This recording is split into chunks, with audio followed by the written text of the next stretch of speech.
Welcome to Champlin Park High School. A sunny and windy afternoon here as Northwest Suburban Conference baseball action for you today. It's the Maple Grove Crimson and the Champlin Park Rebels, each at 1-1 coming in this late starting season here. And a couple of very good teams that were in the state tournament the past couple of seasons, and of course met in the tournament actually in the consolation bracket last year. I'm Jay Wilcox. Mike Bozek joining me for today's game. And Mike, exciting to see the field finally getting ready and the teams getting out here and getting a chance to play ball game and against a good rival too. Yeah, it feels good to be out here, Jay. I mean, it was a long winter and everyone's excited to be back on the field again. It's going to be a busy month of May here for sure.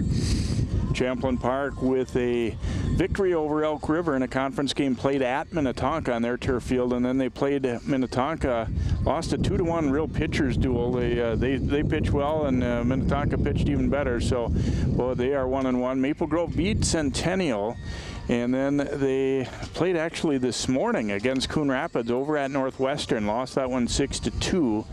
Kind of a sloppy game according to Darby Carlson, their head coach. So they looking to kind of bounce back in a rare double header at two different sites kind of thing. As you look at the Darby Carlson on the right there, the Maple Grove head coach. And the lineup for the Crimson today will have Nate Ross leading off and playing center field. JT House, the DH, will hit number 2. Jerry Gooley, the pitcher, hits third. Dylan Peck, the third baseman, is the cleanup man for Grove. Hayden Thompson, the shortstop, hits 5th. Nathan Martinson at first base, hitting 6th. Frank Volkers, the second baseman, hits 7th. Brady Hubbard, the left fielder, hitting 8th. And Curtis Haugen, the right fielder, in the number 9 slot, as Nate Ross stepping in here for Maple Grove.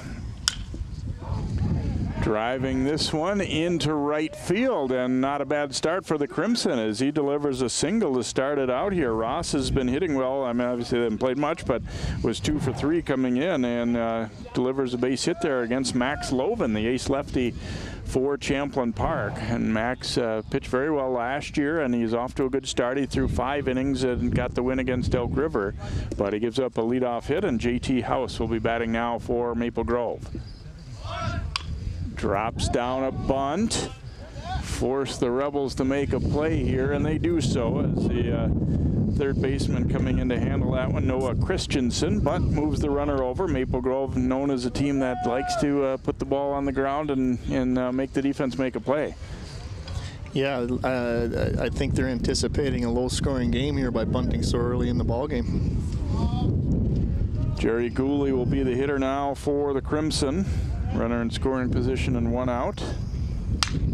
Gooley driving one out to right center field, and it's carrying a long way, and it'll get to the base of the fence, and it'll score a run. Gooley checking in at second base with a double as Ross scores. And just 3 batters in, Maple Grove is already on the scoreboard.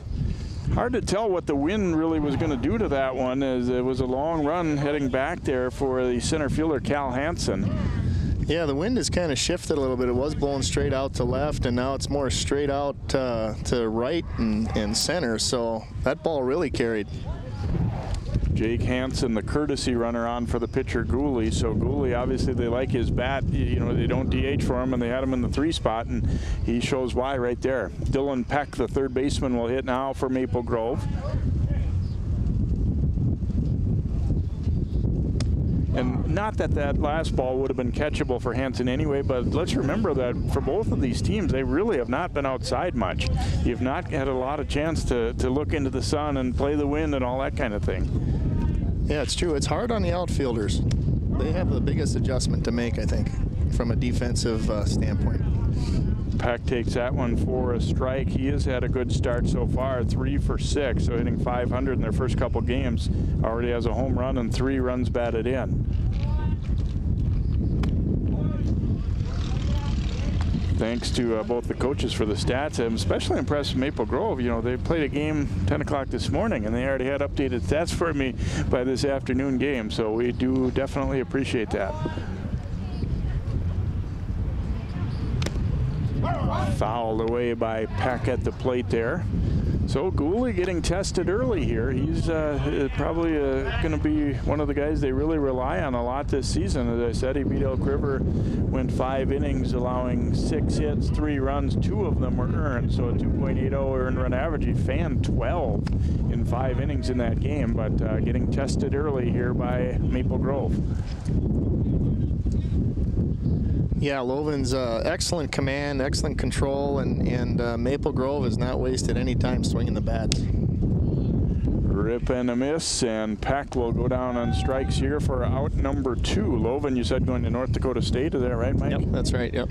So he's definitely a guy that's had a strong high school career and good command, one of the better pitchers in the conference. Maple Grove jumping on him early here. Now Hayden Thompson will step in for Maple Grove. Foul tip on the first offering there. Thompson so far 2 for 4, has 1 triple.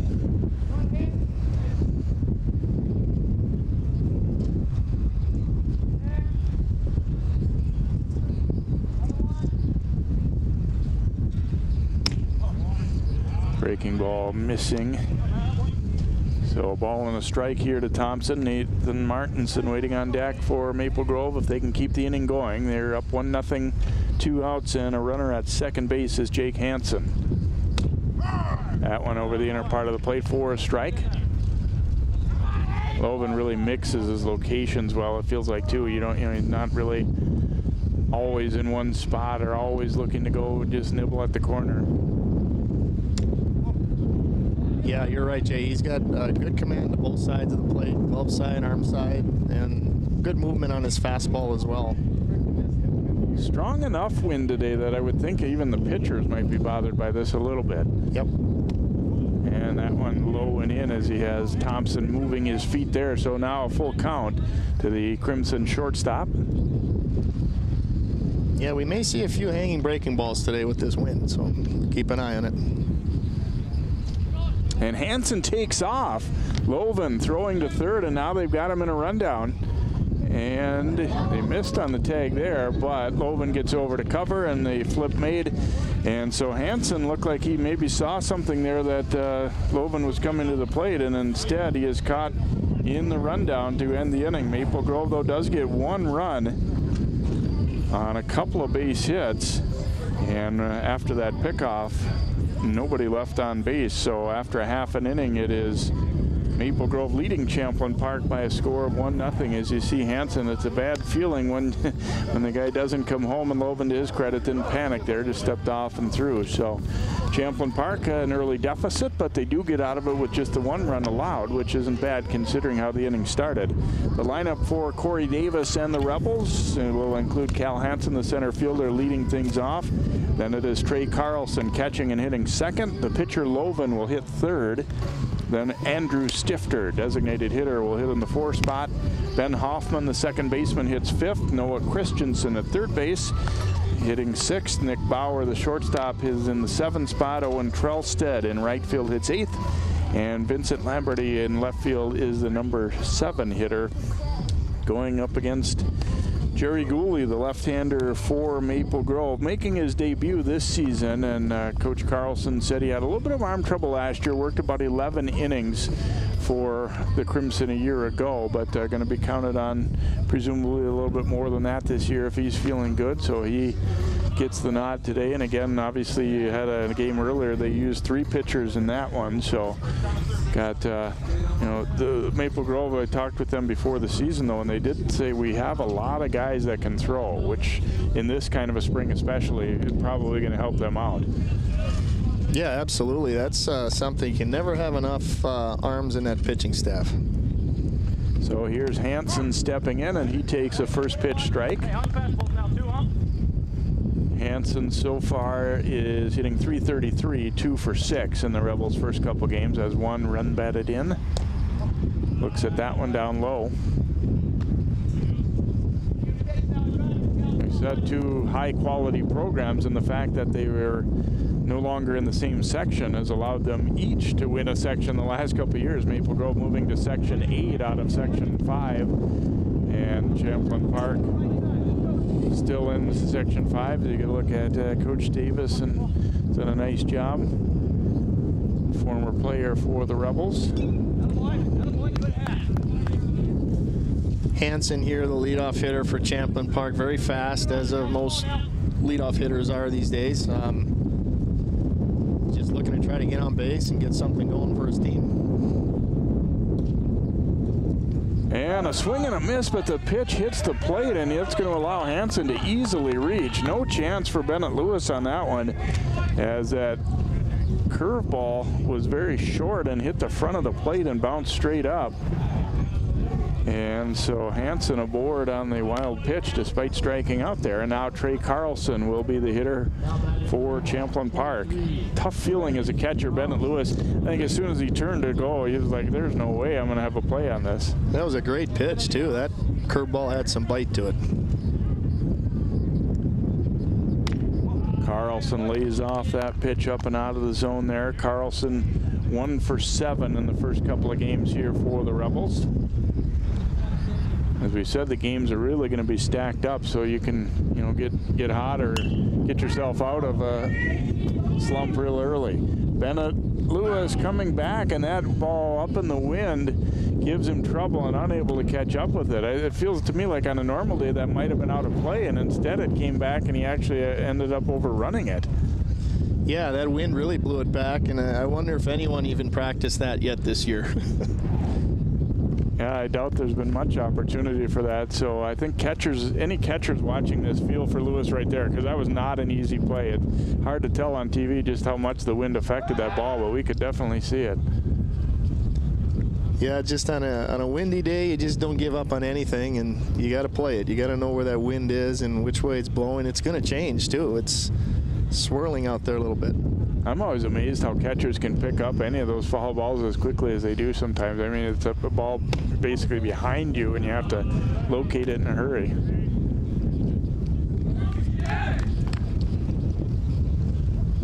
See if there's any thought of getting Hansen started here. Gooley, the lefty, has a good long look at him. He is running. Pitch taken for ball inside, and Lewis's throw not nearly in time, and to the first base side a little bit, but boy, Hansen had that one stolen anyway. Even a perfect throw wasn't going to get him there. Yeah, excellent jump by Hansen. Read the pitcher well and stole that one on the pitcher for sure.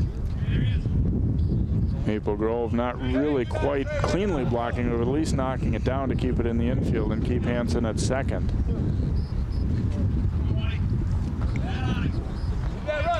So a potential tying run into scoring position with nobody out here for Champlin Park. Little tapper to the left side. Peck playing a tough hop. The throw on the run is just in time, and they will get the out. So a nice play there. And also Hansen stayed at second base on that play. Ball hit to the left side. It's kind of an in-between thing for that runner, whether he thinks he can advance on a play like that or not, and he chose not to gamble. Yeah, smart play by Hansen. Yeah, ideally you want to try to get that ball to the right side, and pitcher made a good pitch. Third baseman made a nice play. Runner on second made a good decision, so not much you could do there. Here's Loven stepping in as a hitter, and he drives it a long way to right center field. Loven drilling that one to the bottom of the fence, and we will be tied up. So both pitchers hitting in the number 3 spot, double out to right center field to score a run. Kind of a carbon copy of what Gooley did at bat in the top half of the first inning. So Loven knocking in Hansen, and we are tied up at 1 apiece. And Loven going to be replaced by a courtesy runner here for the Rebels. And I thought that one, we're going to take a look and see if it might get out even. And still, as it is, a long booming double for Loven, as Jackson Snee will replace him as the runner at second. Little old school baseball there. Both pitchers hitting the ball hard and helping their teams. Nice to see that. Andrew Stifter, the DH, now stepping in here for Champlin Park. Takes that one for ball, and yeah, we're early, but Stifter, you can see why he's in the lineup. He's 3 for 5 in the first couple games for the Rebels, and that's including, in a game where they didn't hit much against Minnetonka. Ooh, Lewis with a nice block on that pitch. Yeah, that's a nice stop by Lewis. You know, if a pitcher has confidence that his catcher can stop that, then he's going to make some quality pitches out of the strike zone to try to get hitters out. So it's a really nice play by the catcher. Yeah, Lewis caught quite a bit for the Crimson. They have quite a few players back. I mean, yeah, they lost some key pieces, but they have a lot of guys who did play, you know, varying amounts, and some of them quite a bit last year on that state tournament team. I think a little more back maybe than what Champlin Park has, although they definitely have some key pieces returning as well. That last strike was right in under the hands of the hitter, and just a quality pitch on the inside corner. Good fastball. To first base, and a nice stop. The race is on here. Gooley will win that race, and they get the out as a very nice defensive play there by Martinson, who was also one of the pitchers for the Crimson. And he got the feed over there to Gooley, and they get the out 3-1 on the putout. Of course, the runner Snee does move over to third, so now 2 outs. And a runner at third for the Rebels as Ben Hoffman gets set to bat. Nice play by the right side there, you know, first base and the pitcher covering, so good fundamental play there. And Lewis having to make another nice block. And both of these teams, I mean, it goes without saying that most of the teams that get to the state tournament are pretty well coached and pretty fundamentally sound, and I think that definitely applies to both of these programs.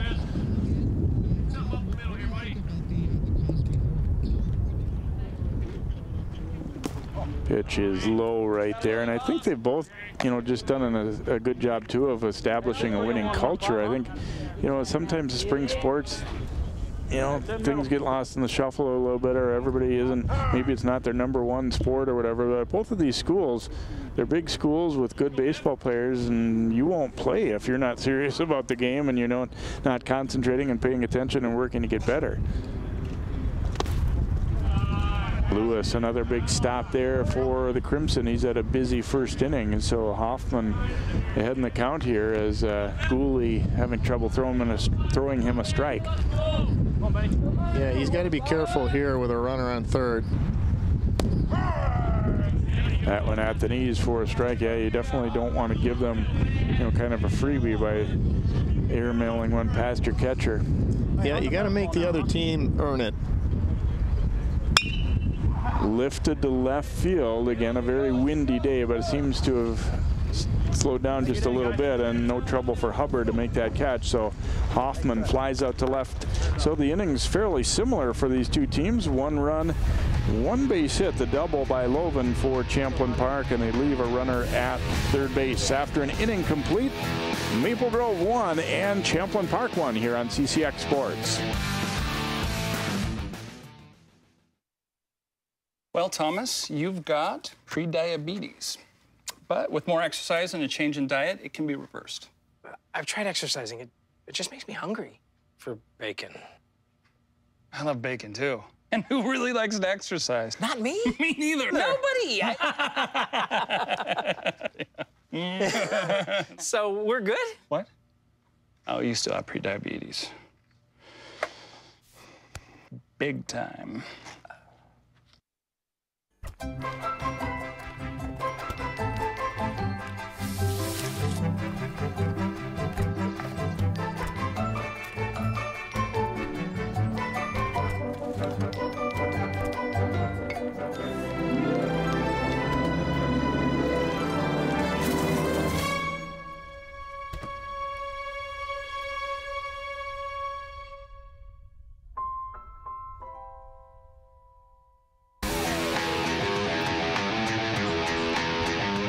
Welcome back here to Champlin Park. Along with Mike Bozek, I'm Jay Wilcox. 1-1 ball game here. A couple of good programs going head-to-head. They were second and third in the Northwest Suburban last spring. Champlin Park second place behind Blaine, and Maple Grove was in a tie for third. And then, of course, as I said, they both went on to win their sections and met each other for a second time in the state tournament. Loven throwing that one past Hayden Thompson. So Thompson was at the plate when his teammate was caught in the rundown that last inning, so he's back up there with a fresh count.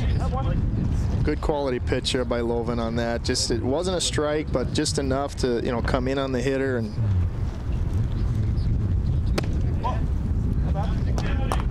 Yeah, Maple Grove kind of ran themselves out of that inning. Number 5 hitter at the plate, and runner got caught in that rundown, so unfortunate for them. Thompson fouling that one straight back.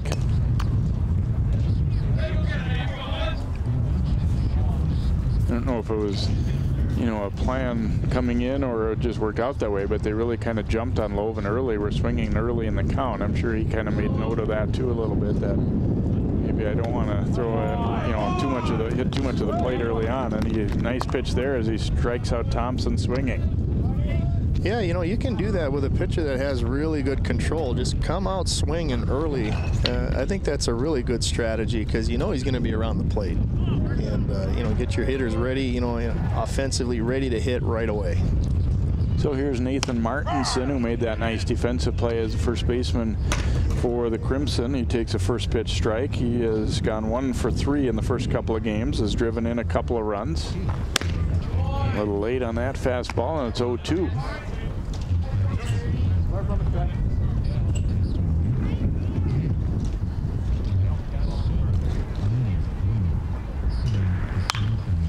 Lifts this one back, foul and out of play.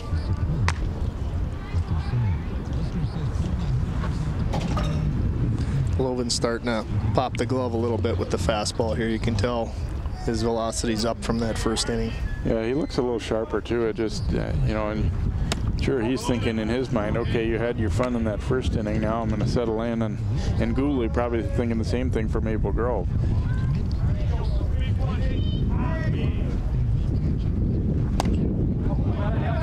Fastball up high. Martinson started to go, but holds up. 2 balls, 2 strikes.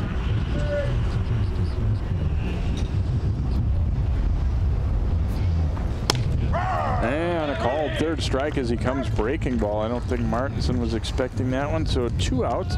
Loven 3 strikeouts in a row now, including the last hitter of the last inning.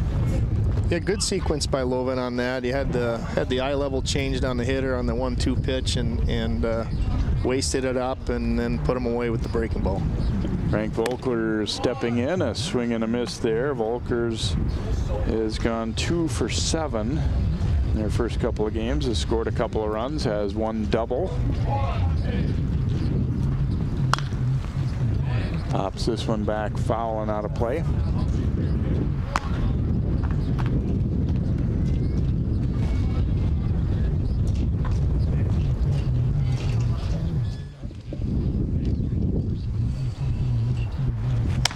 And chase that one up and out of the zone. And wow, what an inning for Loven as he fans the side and made it look easy. No runs, no hits, and no one left for Maple Grove. We go to the bottom of the second. Tied up a run apiece here, the Crimson and the Rebels.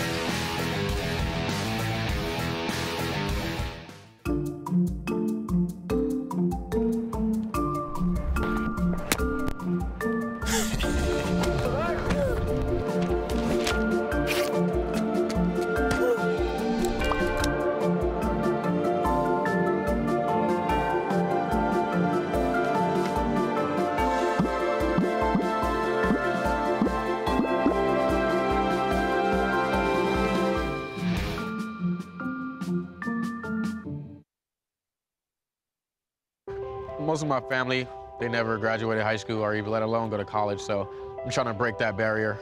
Every day after work, went straight to school, studied hard, and it paid off.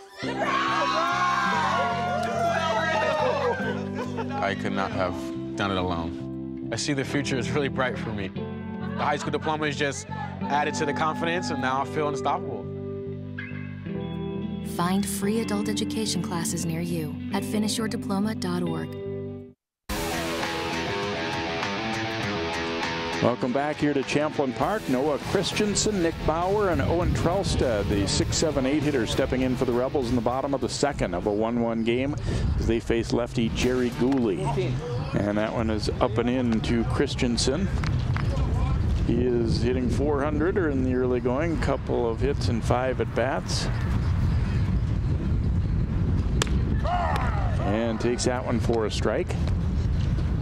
And Gooley's not afraid to come in on the hitter as well, so he's not just trying to paint the outside corner. He's moving in on both sides of the plate, so he's doing a nice job so far.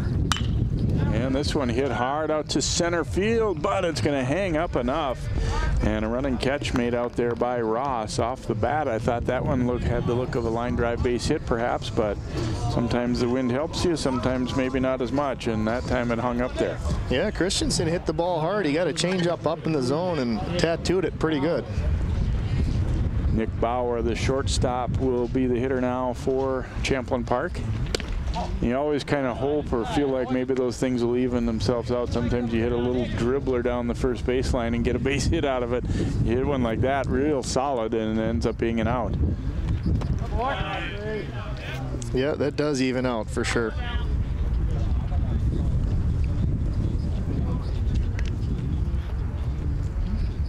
Bauer this year 0 for 3 so far. Didn't mean to swing on that one, and he pops it back foul over the first base dugout. Rebels have a lot of team speed throughout their lineup. There's a lot of guys that can really run, and they're just trying to put the ball in play and use their speed. Breaking ball for a strike. Yeah, they kind of have the look overall of a team that's maybe got some smaller guys, not necessarily the guys that look intimidating coming up there, but they are definitely athletic. Yeah, they've last couple of years, they've played a lot of low-scoring ball games and had to really try to manufacture runs, so they're used to that. It's nothing new to them.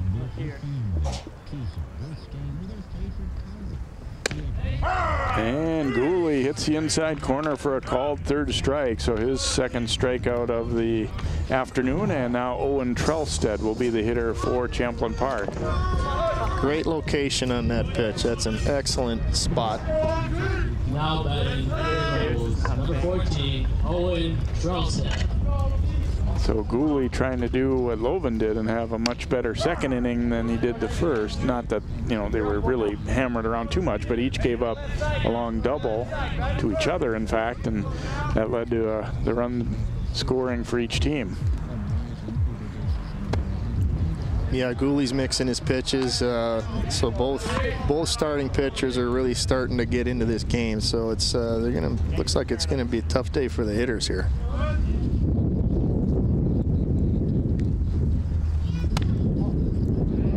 Laid off that one, and it's up a little bit. So.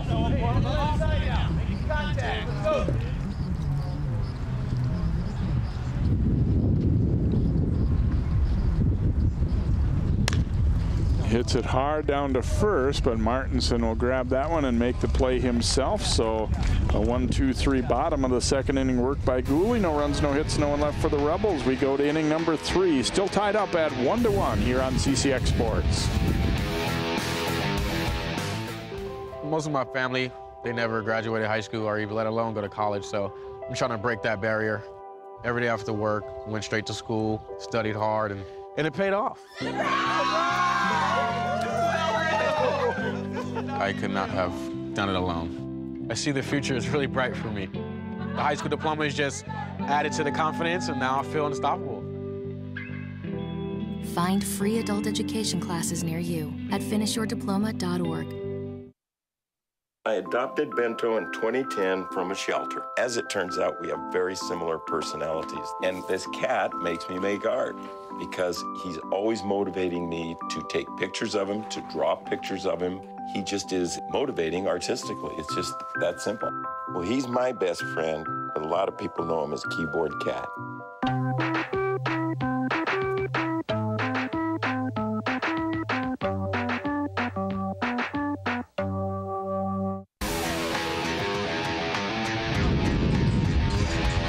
And welcome back. Little bridge there, some ducks.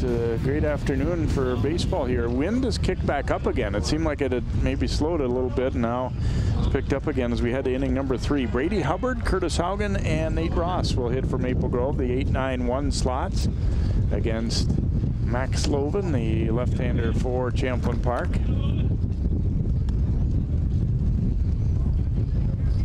Hubbard 0 for 1. Had a couple of plate appearances, also walked once. And fouls that one off. A real good idea by Hubbard there. just trying to get on base. You know, he's batting a little lower in the lineup, and once he gets something going, get the lineup turned over here. Slicing this one to left field, and that'll be in for a base hit. Hubbard takes a turn and will hang on there. He didn't crush it, but he just drove it out over the third baseman's head and gets a leadoff single here for Maple Grove. Well, they got a leadoff hit in the first and immediately bunted. We'll see if that's what they have in mind again here. Curtis Haugen, the number 9 hitter, stepping in as you get a look at that one as Hubbard just reached out and sliced it to left. Yeah, did a nice job. Kept his hands in and just, you know, just a nice opposite field shot. Nobody out, runner on first.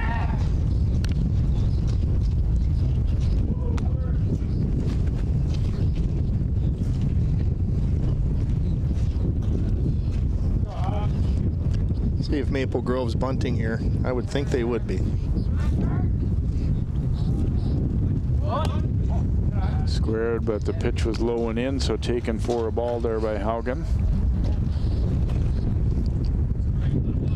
Champlin Park's got to make sure they get the out, the sure out. I'm sure Haugen here's got pretty good speed, batting in the 9-hole. Yeah, good athlete, good football player. And not able to get that one down the third base line.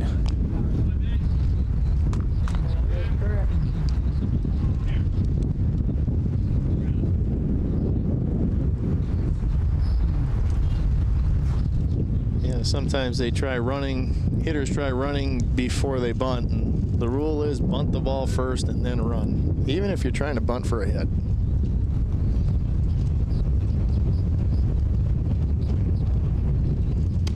And this time swinging away and waves at that one, so Loven ahead in the count here. Presumably with 2 strikes. Well, you never know. You'd think the bunt would be off here, but hard to say that for sure.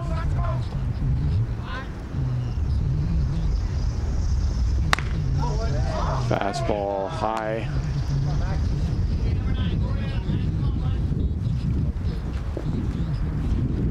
See if Maple Grove would possibly be thinking something along the lines of a hit and run here rather than now with 2 strikes. Probably the sacrifice might be out of play. And a swing and a miss, and Haugen down on strikes, and Loven gets a big out there. His 5th strikeout, and now they'll bring the top of the order up as Nate Ross gets set to step in. He singled to start the game and came around to score on the double by Gooley. Good pitch by Loven there. Now you just have to really keep your focus and you know, refocus again on this hitter. Cut and a miss.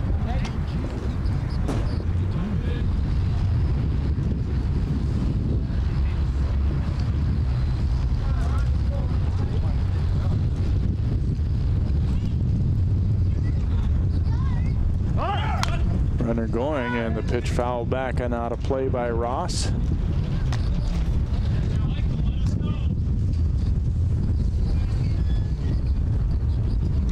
I don't know if that was a hit and run or a straight steal. You're trying to get something going here, get that runner moving, make something happen.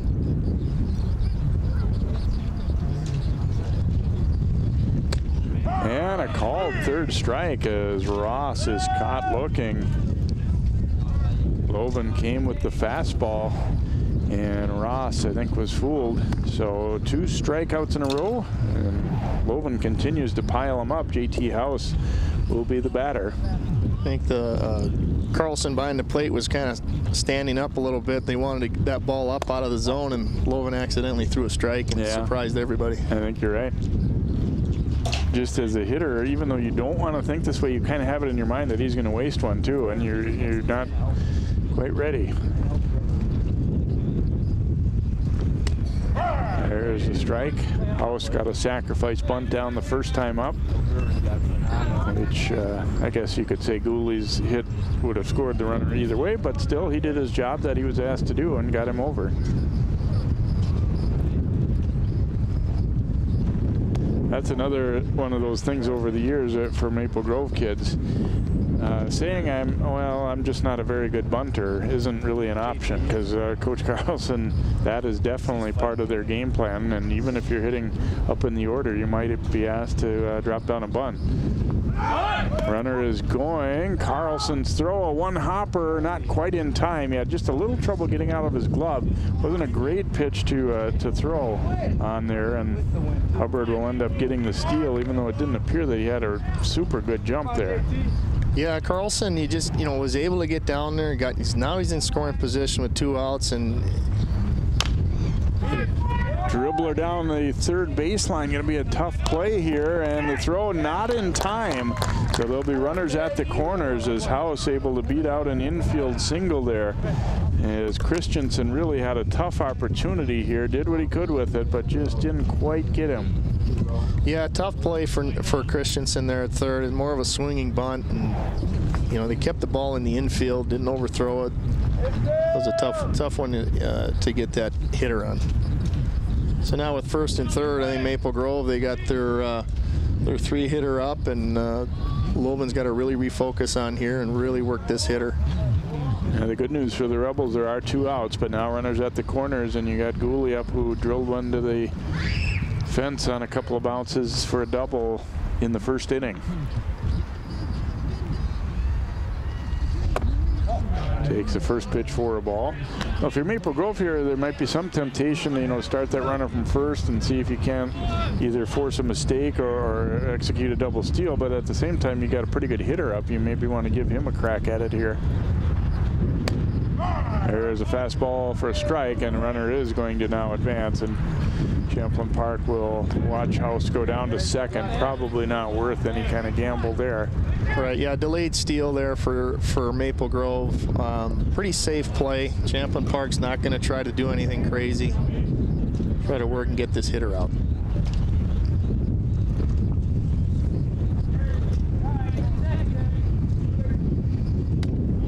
Breaking ball over for a strike here, and Loven now perhaps a pitch from getting out of the inning. Great opportunity for the Crimson, runners at second and third, but 2 outs and now 2 strikes on the hitter. Big breaking ball there, misses 2-2. And again, the wind is kicking up again.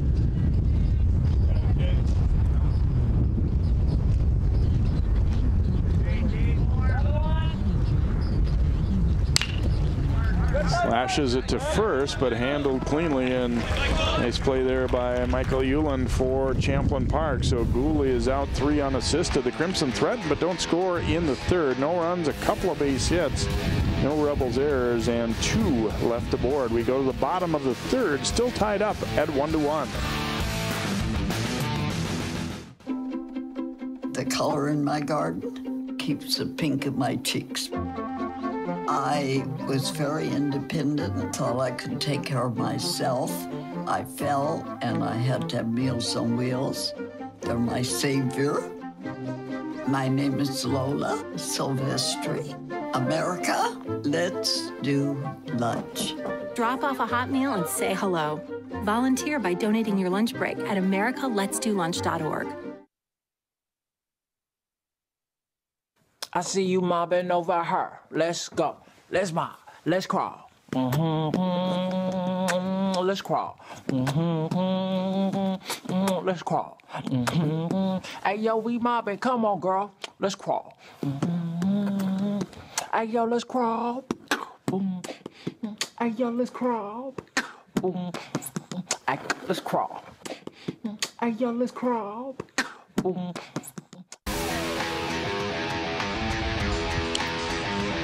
We head to the bottom of the third inning.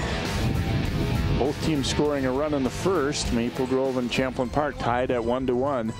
It'll be the 9-1 and 2 hitters coming up for the Rebels. Vincent Lamberty, Cal Hansen, Trey Carlson getting set to bat against left-hander Jerry Gooley.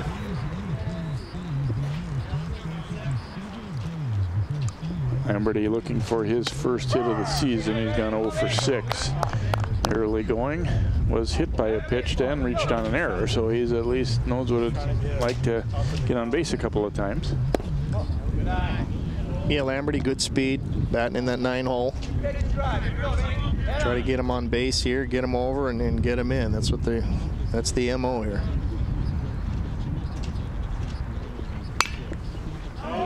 Lines that one back, foul and out of play.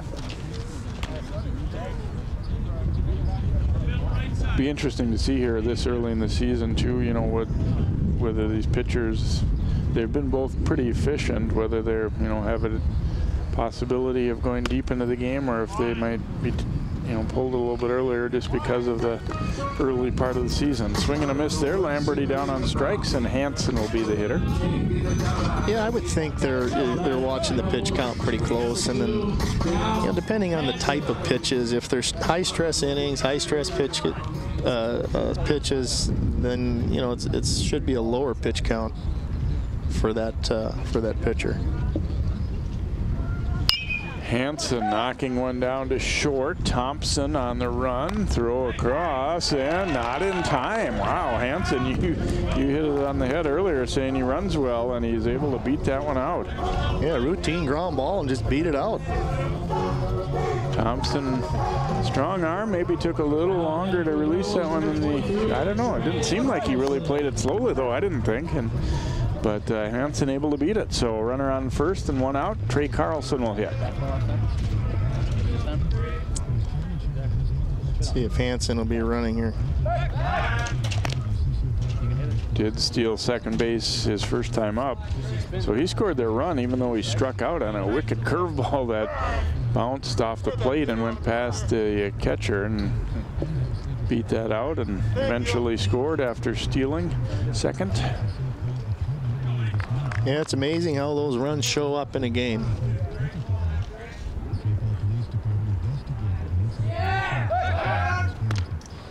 Gooley obviously thinking there's a chance Hansen will be running again here. I think Hansen could probably take, if he wanted to, a shorter walking lead and just go. Skied here out to short left field, and coming on to make the catch there is Hubbard for Maple Grove. I was going to say again, any ball really up in the air today could be a little adventurous. You don't want to take your eye off, and Hubbard didn't seem to have any trouble. And they're also dealing with sun, and you know, not to belabor the point, but again, they haven't been outside all that much. And the sun, dealing with the sun, is also something that's kind of feeling a little new to them at this point in the season, I'm sure.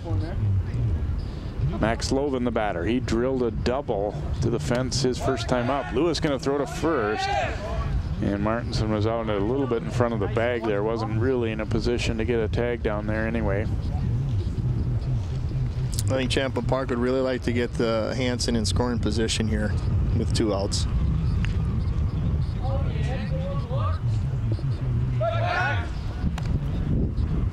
Flip to first base again, this time the soft toss.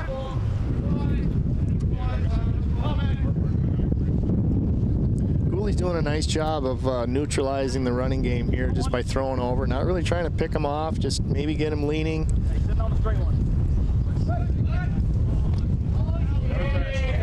You know, just trying to hold that jump a little bit.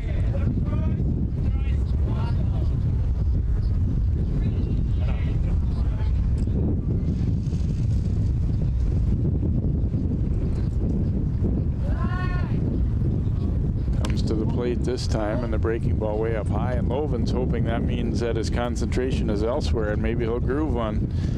Yep, that's true. That's the balancing act you have to have as a pitcher. You can't lose focus of that hitter, and that hitter should be thinking that. Got a big swing on that one, but fouls it straight back. Good cut right on the fastball there. Just missed it.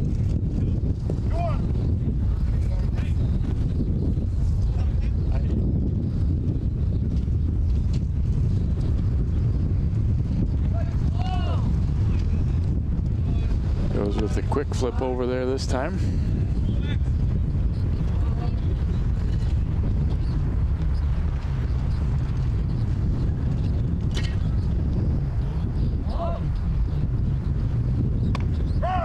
Ooh, breaking ball there. Loven thought that one was high, and at first glance I would agree. Yeah, it looked a little high. Catcher brought it down, framed it pretty good. 2-2 count here to Loven.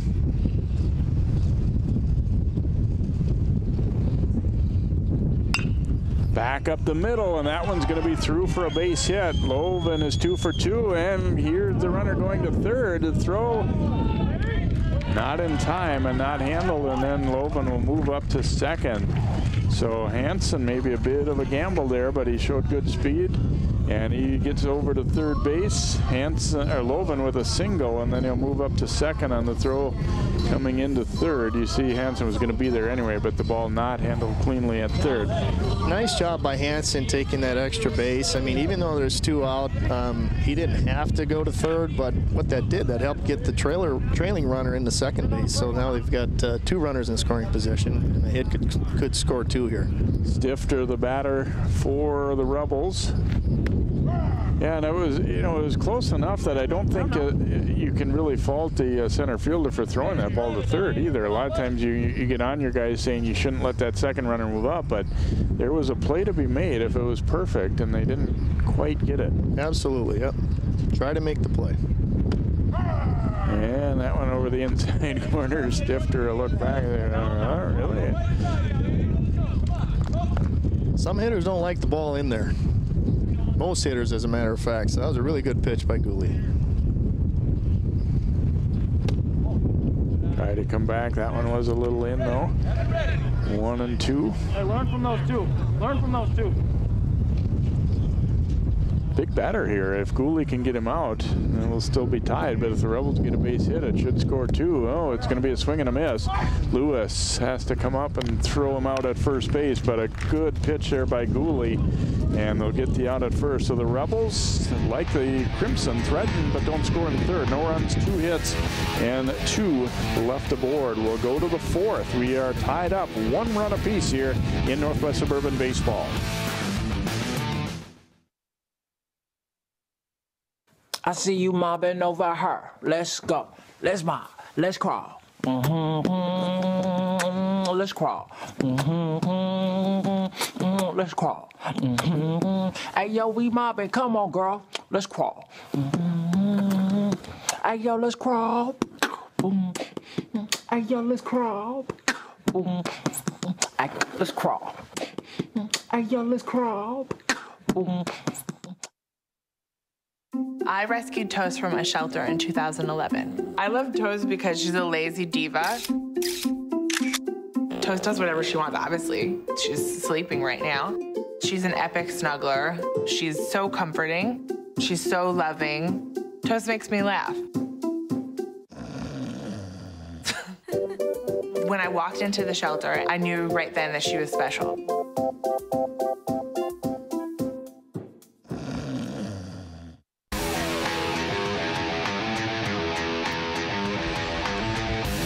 At the home of the Champlin Park Rebels, and new addition to this field, lights. So they'll be able to play some night games in both the high school season and obviously summer ball as well. And but this one a sunny, windy afternoon as they take on Maple Grove. Dylan Peck will lead it off here in the top of the 4th for the Crimson. He struck out against Loven his first time up, so 0 for 1 today. And looks at that one over for a strike. Yeah, Loven getting ahead of the hitter. That's a good sign.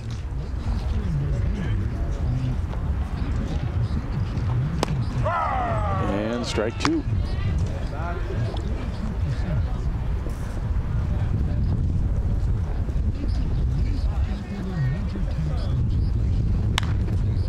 Fouling that one away, protecting the plate there, Peck.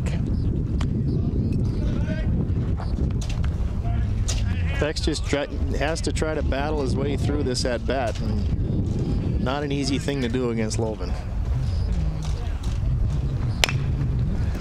Tapper here, and it's juggled. Safe at first. So defensive miscue there. Eulin not able to handle it. It'll be an E3. Looked like he was still going to have time maybe to win this race to the bag, but Peck running hard, and their feet hit about at the same time here. So yeah, close play, good hustle by Peck. Eulin just took his eye off it for a split second, was looking for his pitcher covering, and Peck took advantage of it. And this bunt is fair. The throw to first is in time. Hayden Thompson's bunt hit in the first bounce was definitely in foul territory, but it hopped back in fair. And so he will get the bunt down. Sacrifice moves the runner over as Peck moving up to second. I was going to say on that previous one that good example for any young hitter out there. Run hard right away. You don't know for sure the guy's going to make that play.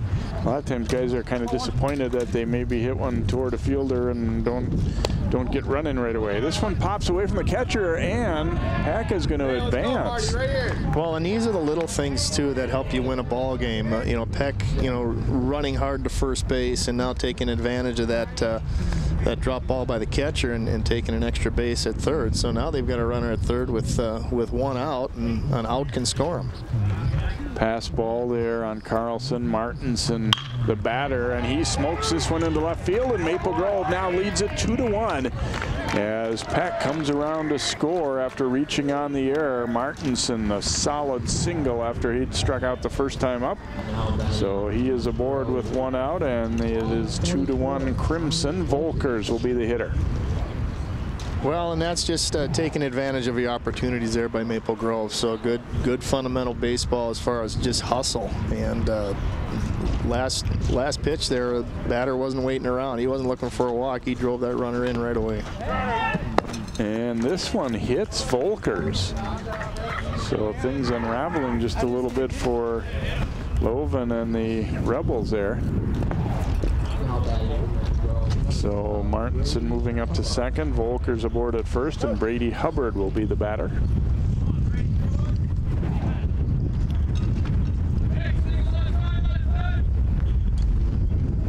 Hubbard had a single his first time up as he hit a little flare over the third baseman's head. Carlson giving defensive signals here now for the Rebels, as you can't be too sure that they wouldn't be looking to bunt or something along those lines even here for Maple Grove. Fastball taken low. Well, Loven's got to make good quality pitches here. Don't give them anything. Make them earn it. You know, trust your defense to make a play, and the Rebels just have to make sure they get an out here. Does square to bunt. He did offer for it's a strike.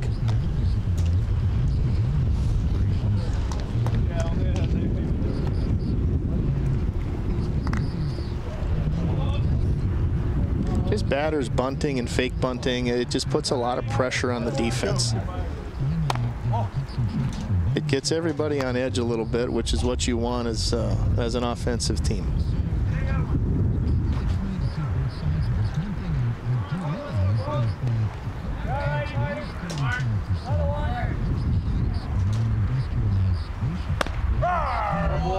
There's a strike on the outer half, so Loven battling back here. He'd like to limit the damage. I mean, it's not been a very clean inning for the Rebels up to this point, but they at least want to fight back and keep it at 2-1.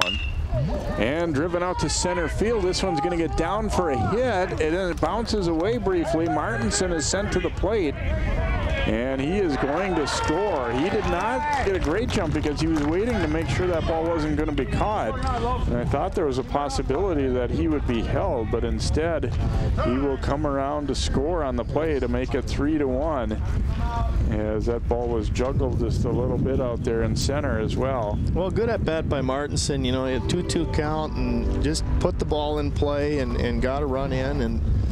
And now Maple Grove is up 3-1 in this ball game. So this has been a very productive inning for him. And Champlin Park's got to try to refocus here. Coach Davis on the mound is trying to get his guys calmed down a little bit, get Loven back in sync here. Haugen will be the hitter after Hubbard's RBI single brings Martinson around. So runners at the corners here for Maple Grove. They would like to make this an even bigger inning if they can here.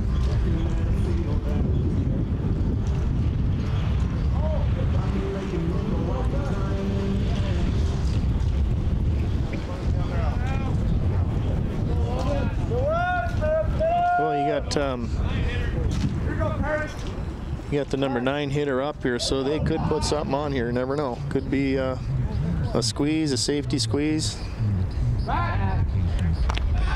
Loven will throw to first. think that may have been to try and draw Maple Grove into showing their hand a little bit there too. Yep. And taken for a strike there. Kind of almost a quick pitch there by Loven. And if you've got speed at third, you definitely have speed at the plate here. A bunt is not a bad play because that runner at third can kind of gauge if he can score. So it does make for a tough decision on the infield on where to go with the ball. Haugen taking that one for a ball.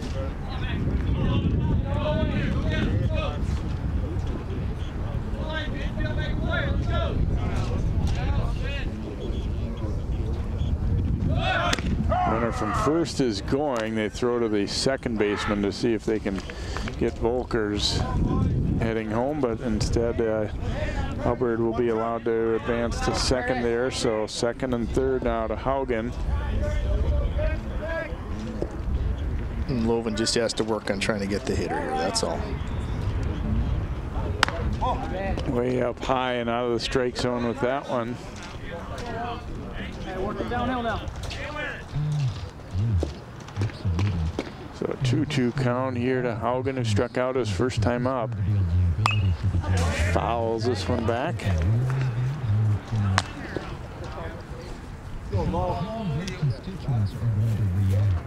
Haugen's doing a nice job up there. You know, he's swinging the bat and wasting some pitches here and battling. And called out on third strike right there. So Excellent out pitch. number 2, Loven coming back hard inside around the knees. That's a great pitch. You know, great to see pitchers, and both pitchers are doing that. They're commanding the inside corner. They're getting the call from the umpire, which is really nice to see. Nate Ross, the hitter now for Maple Grove, and he looks at a breaking ball for a strike. Max has got to refocus here.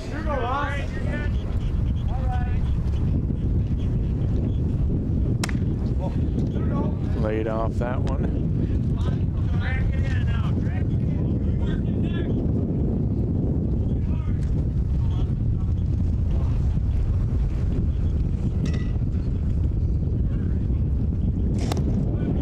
And a rip and a miss as he had him fooled with that one. So 1-2 count now to Ross. With 2 out, the Rebels infield should be playing deep. Try to keep the ball in the infield. Had to climb the ladder a little bit there, but it was well out of the zone. So 2-2.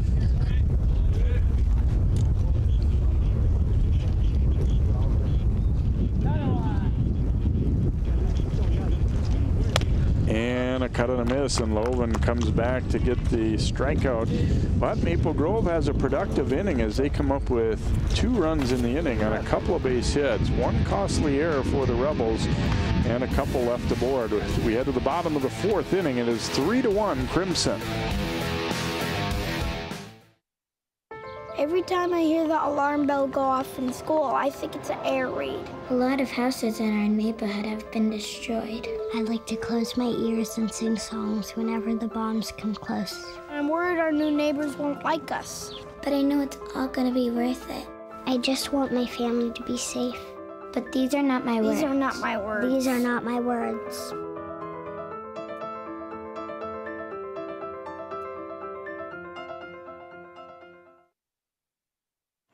Did you know kids who play outdoors have healthier lungs? Totally. Did you know that boys that play with dolls make better husbands? My son has lots of dolls. But did you know terry cloth diapers breathe better? I did. It's totally true. Oh, yeah. Did you guys know statistically friendly kids have more friends? Yeah. That's obvious. Did you know most people think they're using the right car seat for their kid, but they're not? Parents who really know it all know for sure that their child is in the right seat. Visit safercar.gov/the-right-seat to make sure your child is protected.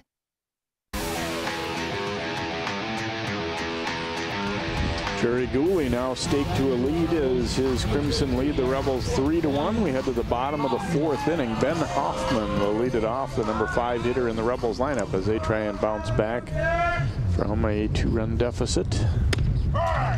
Takes it for a strike. Hoffman flied to left field his first time through.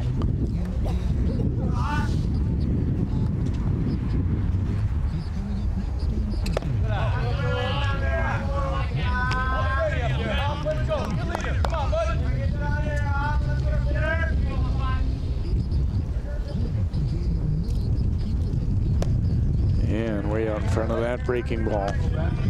Gooley's doing a nice job getting ahead of the hitter, mixing his pitches well, keeping the hitter off balance. And a rip and a miss and down on strikes. So strikeout number 4 for Gooley. And Noah Christensen will step up here for the Rebels. And that's a big out. You know, your team gets you the lead, and you go back out there and you get that leadoff hitter, and that just picks everybody up.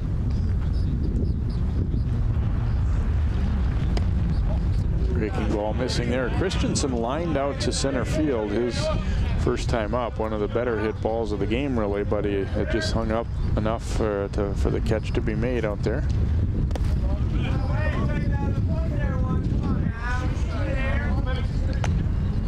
Christensen reacting, somebody from his dugout telling him he should have got to take that one, but natural reaction is to get your foot out of the way there.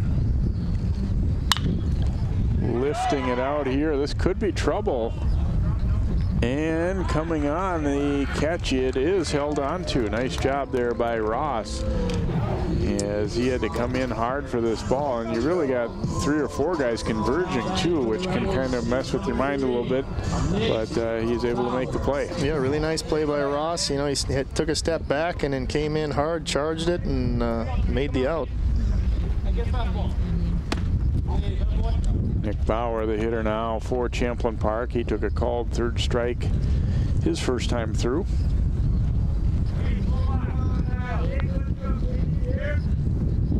And there's a strike and a very slow breaking ball.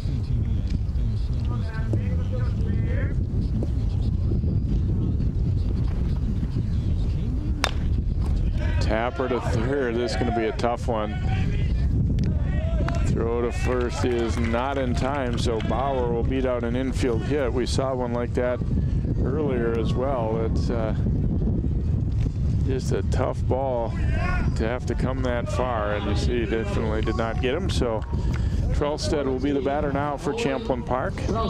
Yeah, the old swinging bunt, you know, that's Gooley made a good pitch, and not much you can do on that. Lining it, but foul down the left field line there. And Champlin Park's got to try to take advantage of this. They've had some pretty easy outs so far this game, and Gooley's been breezing pretty well. So you never know. Big innings can start with just a little thing like that last play.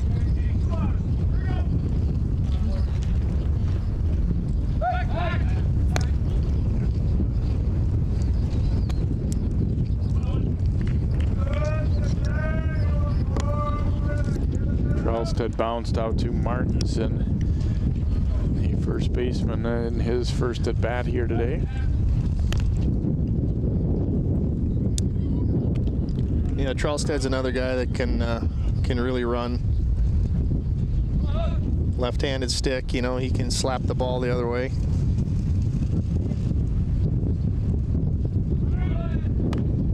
And a little dribbler down the first base line. Missed with that tag. He's safe, and everybody's going to be safe as Bauer runs around to 3rd, and Trelstead will get a little dribbler on the other baseline to get an infield hit. The play here for Martinson's to try to make the tag, and he definitely missed him. And at this point, there's no chance to get the pitcher covering by that point, so just, you know, little thing there. Didn't hit the ball very hard on either of those, but they get runners at the corners now with 2 outs. You add up both those hits, and I think they haven't rolled 40 feet. Lamberty is the hitter now for the Rebels. Lifting this one out to right field, and it's playable and caught out there by Haugen. So Gooley gets out of the jam. The Rebels in the 4th, no runs, a couple of base hits on little dribblers, and they leave a couple aboard. We have completed 4 innings here. It's Maple Grove 3 and Champlin Park 1.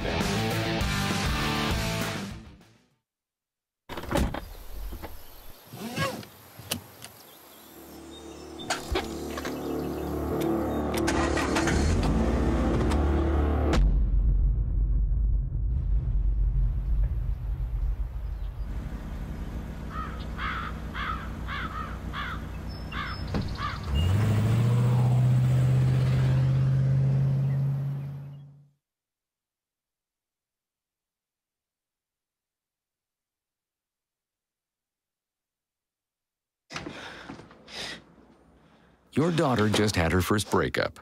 Do you A, put yourself in her shoes? B, console her? Don't worry, sweetie. This is gonna happen a lot. Or C, find her a new boyfriend? Nice, single boys. That was weird. As a parent, there are no perfect answers. But you don't have to be perfect to be a perfect parent. Thousands of teens in foster care will love you just the same. There's a look at what Max Loven has done so far, working 4 innings. And he has allowed 6 base hits, 3 runs, and just 1 of those earned. So he's had a high strikeout. He's thrown 73 pitches, so chances are pretty good this might be his last inning. JT House comes up and lines it hard, but right at Hansen in center field, so nothing to show for it despite stinging that one pretty good. Yeah, hit that ball on the screws.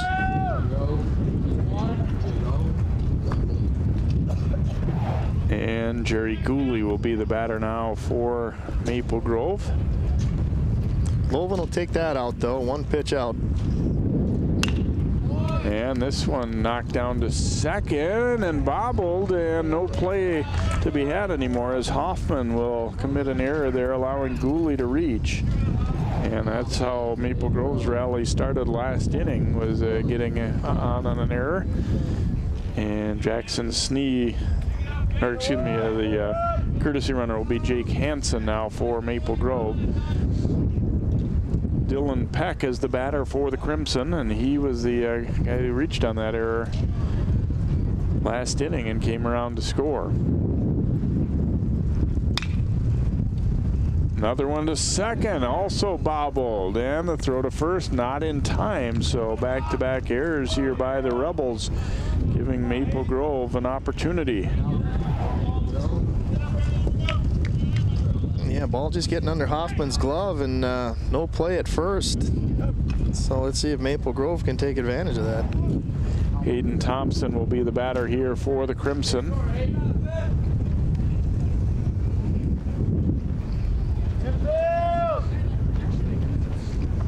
Carlson relaying defensive signals here for the Rebels. So in a lot of ways for Loven, I mean, they're swinging early in the count in this inning and have hit a couple of ground balls, but they're just not able to make the plays behind him. And so now back into a little bit of a jam here, first and second, 1 out.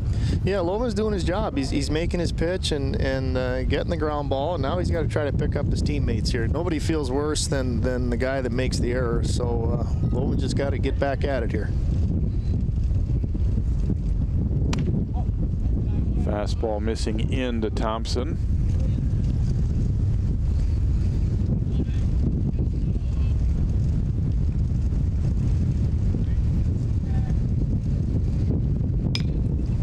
Lifting this one up into a heavy-duty wind. And Hansen cannot come up with it. A run looks like it'll score, and they'll throw it into the middle of the infield. So runners at the corners, and Maple Grove now leading at 4-1. And we talked about it being a strong wind, and I think it got as strong as it has at any point at that time, and might have had trouble with the sun there as well. And so it'll fall in. 4-1 lead now. Yeah, that ball was high. That had some real hang time to it, and the wind was picking up, and not an easy play for Hansen. Martinson will be the hitter.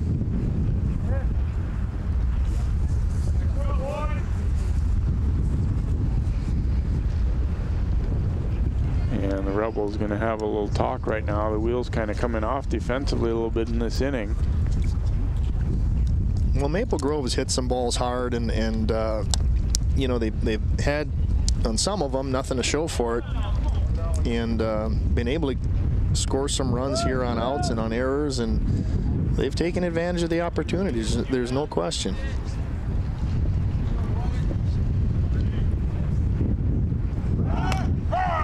Runner is going, and they'll throw it to second. So Thompson advancing to second. Still just one out, although you could argue that they should have been out of the inning right by now. But Martinson hitting here. He had an RBI single last time up. Trying to really break this one open a little bit more.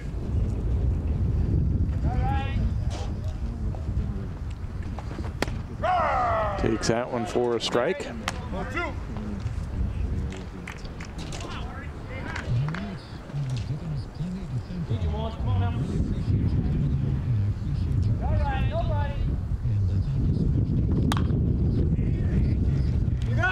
Lifting this one up down the right field line.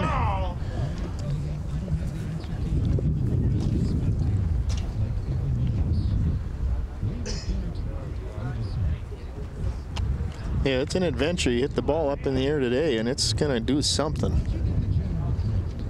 Yeah, and that last one, too, it looked like Hansen, not just the wind, but it looked like the sun might have given him trouble there, too, because he, at the last minute, looked like he almost kind of was ducking, like he just completely had lost sight of it. Swing and a miss, and Martinson down on strikes for the second time this afternoon. That is the second out. And Volkers will be the hitter for Maple Grove. Good job by Loven on that.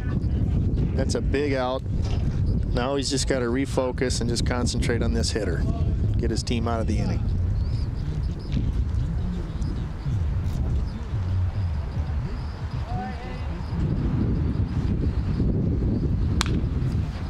Volkers fouls that one out of play.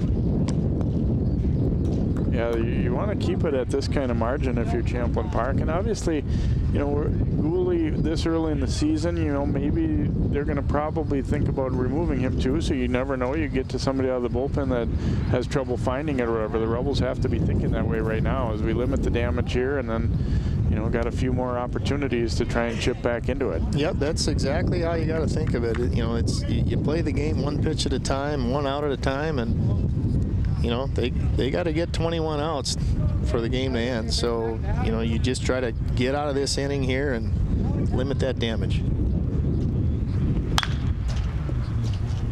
Lifted out to right field. A long run for this, and it is going to drop in for a hit. A couple more runs will score as Volkers will wind up on second base. And that'll make it 6-1 now for Maple Grove as Peck and Thompson come around to score. Now batting for Maple Grove, number 12, Brady Hubbard. Brady Hubbard will be the hitter.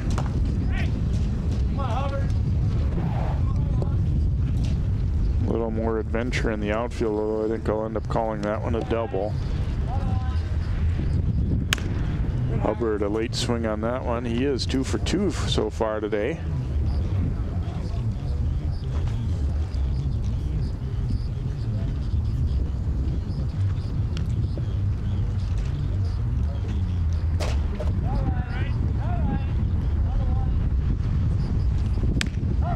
Looks at a fastball over for a strike. You know, Maple Grove has done a nice job offensively. They squared some balls up, hit some balls hard to the outfield, and made it, you know, an adventure on the Rebels outfield today. So they've really. There's Loven flagging that one down, and they will get the out. But the damage done as Maple Grove comes up with 3 more runs in the inning. 1 base hit, 3 costly errors for the Rebels, and 1 left aboard. It is 6-1 Crimson as we head to the bottom of the 5th.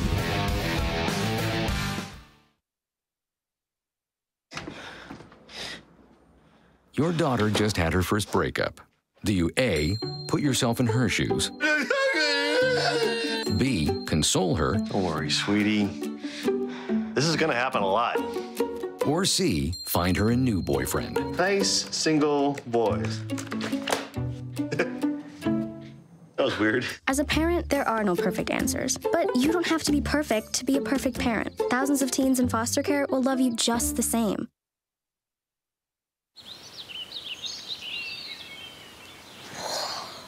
Oh, look, a redhead. Staring contest.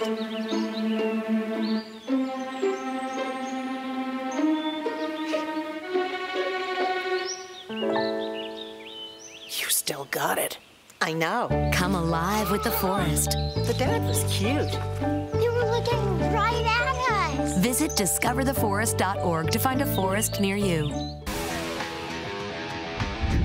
Gooley has worked 4 innings so far and allowing 5 hits and just the 1 run. Cal Hansen, the batter here, and fouls this one away for Champlin Park. So the margin has been extended now to 6-1, and not an inning the Rebels would like to remember in that last half inning, but they got to kind of wipe that out and go. And I mean, try not to make excuses for players, but certainly the early season and the wind factor had something to do with that being such a tough inning defensively there. Yeah, they definitely had their struggles in that inning, and they just have to put it behind them and keep moving forward. That's all you can do right now. You know, swing your way back into this game and try to take advantage of your opportunities. There's a strike to Hansen. Struck out but reached on a wild pitch in the first inning, came around to score, and then singled in the 3rd. And there's a called 3rd strike. Been a fairly sizable zone today, I think. There have been some hitters that have had the head shake coming out of there, but you have to adjust to that too. So Trey Carlson will bat now for Champlin Park. Yeah, Hansen's got to know, it's 2-strike count. Gooley hasn't walked many batters. You got to be ready to swing that bat at anything close, and Gooley did make a good pitch on that.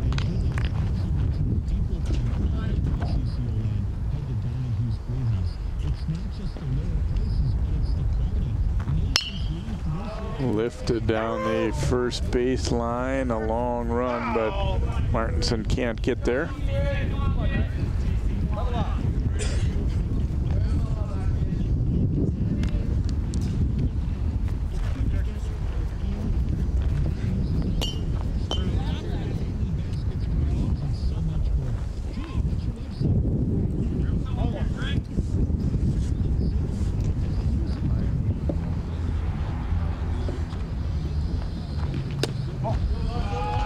Missed with that one.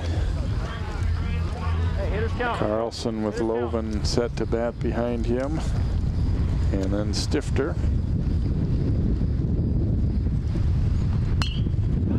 Skies it back, foul and out of play.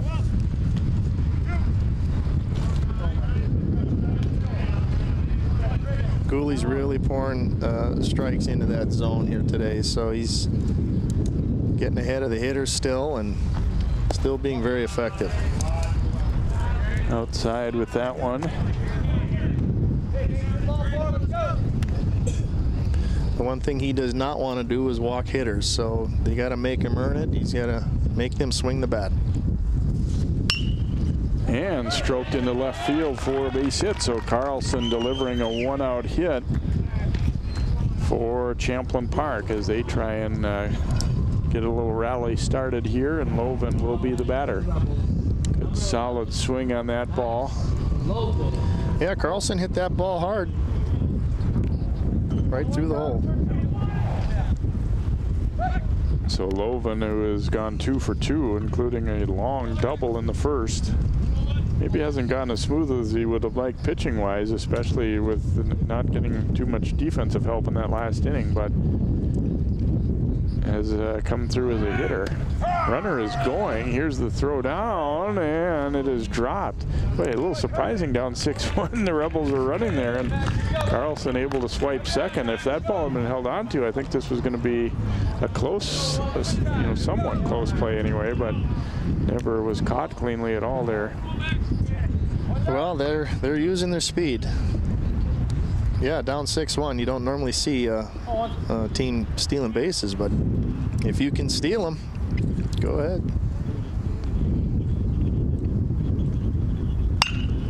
Loven pounding it to short. Thompson up with it. He'll throw him out. So they get the second out. Carlson moves over. I guess it looks even better now that they stole that, because that one possibly could have been a double play ball. Yeah, it was hit to his right a little bit. I don't think they probably could have turned 2 there, but either way, they get the runner over to third. Yep, ball hit hard. Maple Grove just trying to get outs. That's all they have to do. Stifter 0 for 2 so far, and there's Lewis with another block. Yeah, good block by Lewis back there. That saved a run.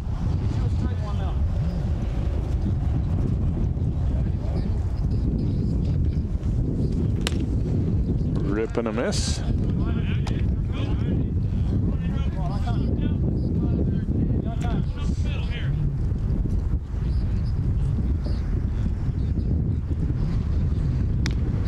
Just off the end of the bat with the little number there, so Gooley working ahead in the count.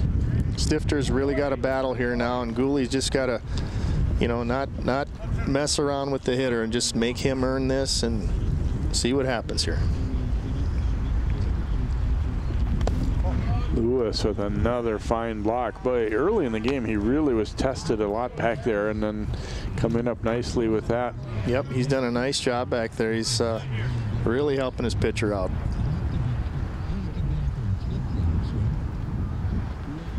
And a cut and a miss, and Stifter down on strikes, and Gooley has another impressive inning despite the hit by Carlson. No runs, 1 hit, and 1 left to board for Champlin Park in the 5th. We're through 5. It is 6-1 Maple Grove.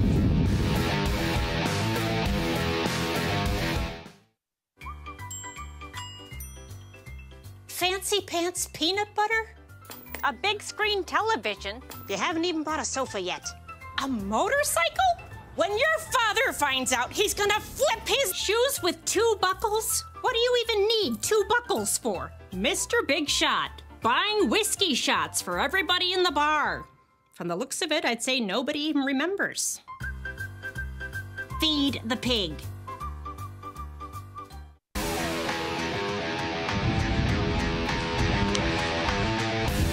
Welcome back here to Champlin Park. Maple Grove leading the Rebels 6-1 as we head to inning number 6. The 9-1 and 2 hitters set to come up for Maple Grove. So that'll be Haugen at the bottom, as you see there in game box score. They've had a pretty good, you know, contribution from throughout the lineup, and some of the times were guys just putting the ball in play and the Rebels making errors, you know, true, but still they've been able to get some action throughout much of that lineup and contributing to this lead. So Loven is back out there. I'm a little surprised for inning number 6 here as Haugen gets set to lead it off here for the Crimson, although certainly the case could be made that a lot of the damage isn't really his fault. They have been shaky on D behind him.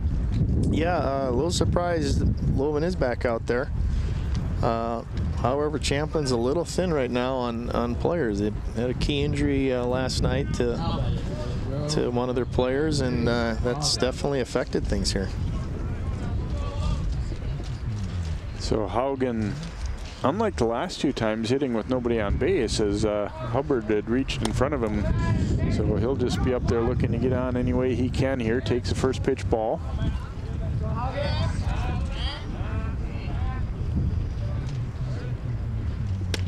And waved at that one. It's been kind of an interesting game because at times Loven has, you know, looked really in command, and he's racked up the strikeouts. But again, as we said, especially that last inning, the defense really let him down. And, you know, so what became an ugly inning was largely after a couple of defensive miscues. And a called third strike as Haugen caught looking for a second straight time. 1 out here in the 6th, and Nate Ross will bat. Nice job by Loven on that, getting that leadoff hitter and not messing around, just going right after him, and, you know, getting his focus back, getting his team a little spring in the step on the horn there. So 10th strikeout for Loven. He struck out 12 in 5 innings in his season opener debut against Elk River. So obviously showing an ability to get the Ks for Champlin Park. Ross, in fact, has struck out twice after singling his first time through.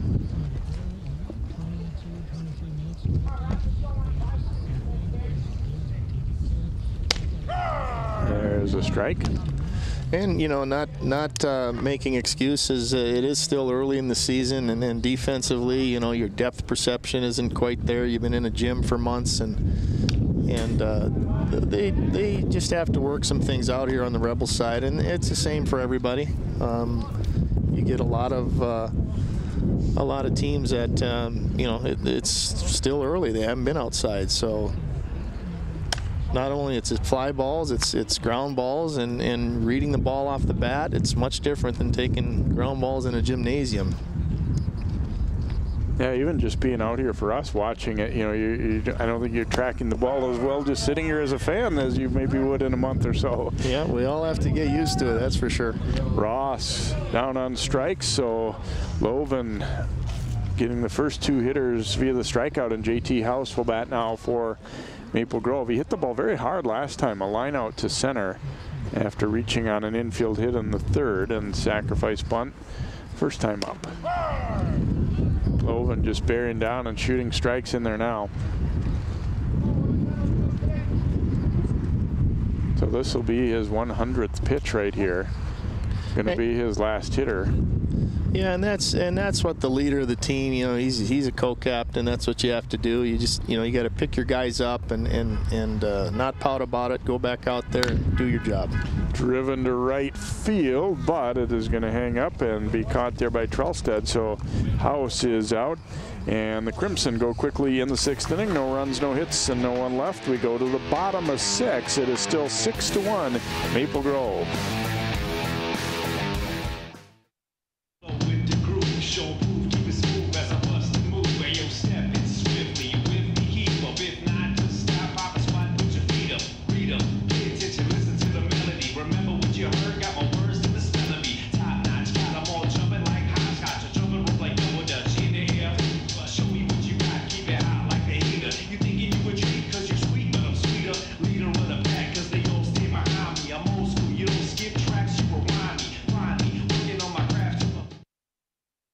What makes your community feel like home?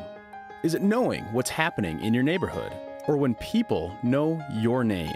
Connections make us a community.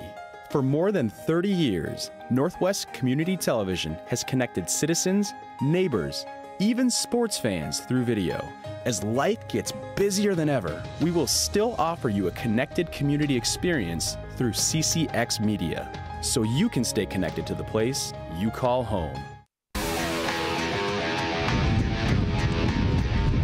And we go to the bottom of the 6th inning, and a new pitcher coming in for Maple Grove as the left-hander Tyler Bourne will take over after Gooley works the first 5 innings, and 5 pretty effective innings as well for Gooley as he allows the Rebels a total of 7 hits, or excuse me, a total of 6 hits. 6 hits and not many hard hit balls by the Rebels off of Gooley, so he did a real nice job. Number 15, Ben Hoffman. Ben Hoffman will be the batter now against Bourne. Oh, good boy. Hey, get you now. Hoffman's just got to try to prove that this new pitcher can throw strikes, and he needs to be a little patient here. Down by 5 runs, you got to just try to get on base, have good at-bats, and don't help the pitcher out. I was thinking of that earlier, that, you know, certainly this early in the season especially, you bring in a new pitcher and you don't know, you know, whether Bourne's going to be in a groove or whoever they bring in was going to be in a groove. So you still have an opportunity here, a couple more at-bats for the Rebels. And there's a quick walk to Hoffman. Yeah, 4-pitch walk, and that's what Champlin Park needs. That's not what Maple Grove needs, so we'll see what happens here.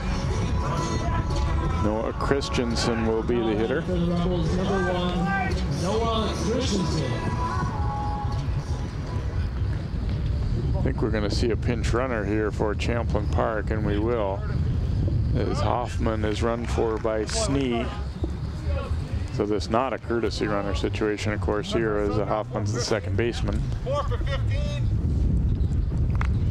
Christensen's hit the ball to the center fielder both times. He's 0 for 2, but stung it pretty good the first time up.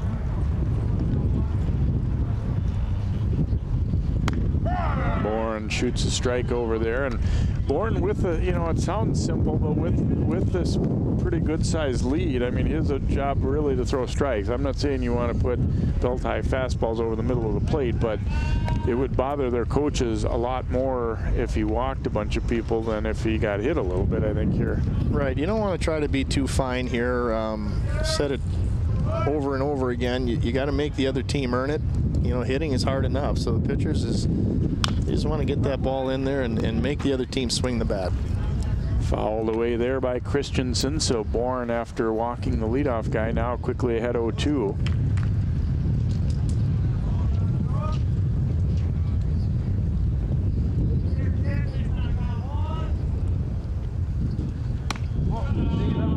Breaking ball hangs up high out of the strike zone. And I think the toughest thing to do at this time of year is you know, hit with 2 strikes. You just haven't seen a lot of live pitching. Runner is going, and that pitch in the dirt, and easily advancing is Snee. Wild pitch charge to Bourne. Well, good job by Snee, you know, reading that pitch, ball in the dirt, and you know, being alert, coming in. Now he's in scoring position.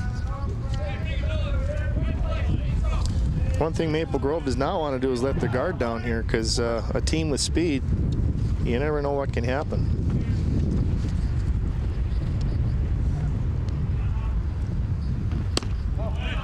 Taken for a ball there. Bourne, 6'3" junior.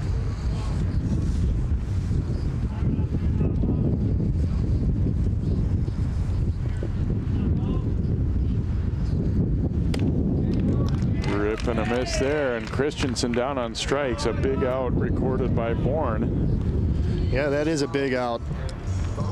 Maple Grove can breathe a little bit easier getting that out. Nick Bauer will be the hitter now for Champlin Park.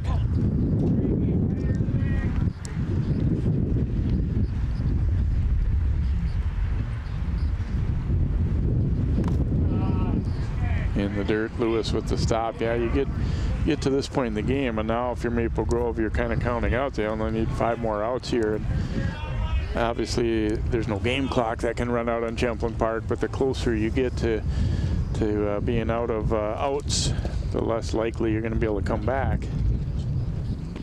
Yeah, and you just can't think too far ahead. Both teams have to. Oh, and there's a throw that'll go into center field. Maple Grove did not need that one. Well, that's something you just got to try to play it straight up if you're Maple Grove. Lewis throwing this ball down. It just goes right over Bourne's head, and then trying to play the short hop was Thompson. That probably an ill-advised play there, so a throwing error on the catcher. He's a really nice game behind the plate, but that one they'd like to have back. Fouled out of play. And yeah, you just don't want to try to get too fancy if you're either team. You got to play it one game or one pitch at a time. And that's how the game's played.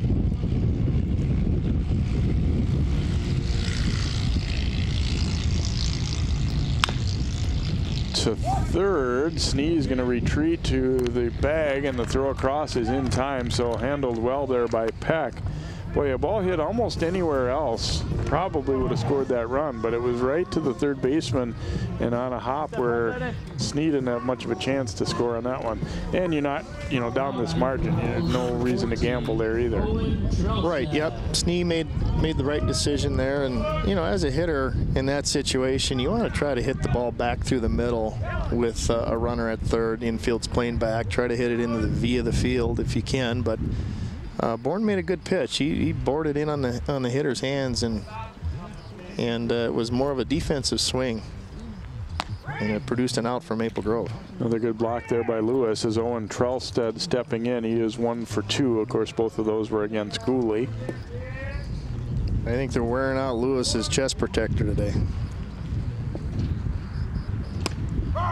He's done a really nice job. Taken for a strike there by Trelstead.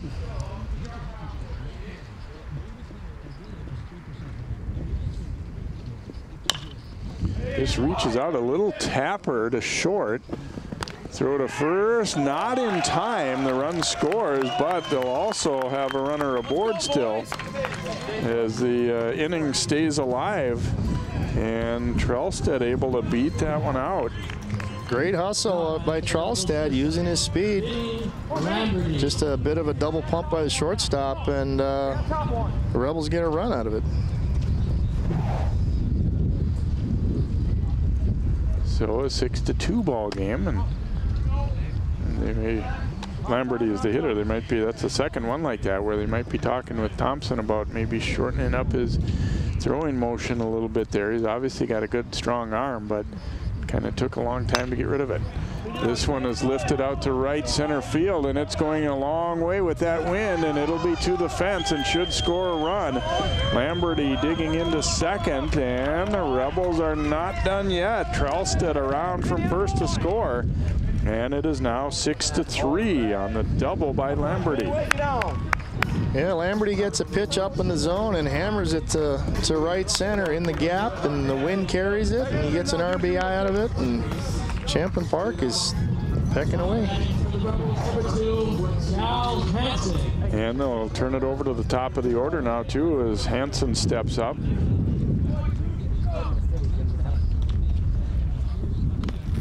Another one in the dirt that Lewis stops. Well, the Rebels are thinking, you know, if the wind was going to give us that much trouble when we were in the field, we're going to take advantage and drive one into it there. It's hard to tell how far that last ball would have gone, you know, on a calm day, but he definitely hit it well and got it, you know, easily down into the gap. Yeah, they haven't hit many balls hard today, but that one for sure counted, and that was good timing by Lamberty for sure. Hansen trying to keep the inning going here. Ooh, and a big cut and a miss. He was eager to come after that one and swung that one out of the zone. Hey, battle up two, come on.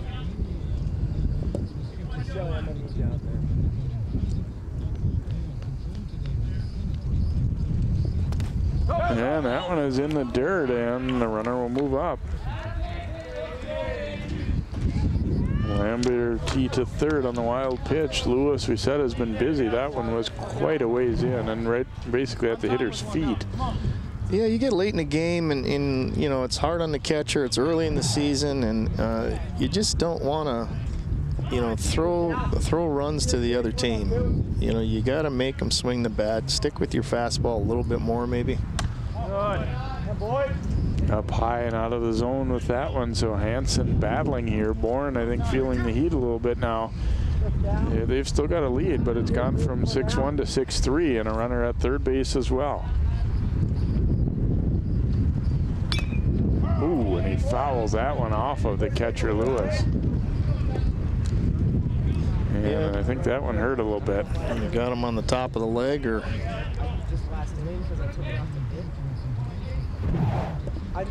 Right there, you see, right on the kneecap it looked like. Yeah, he's got a protector there, but that's still got to hurt a little bit.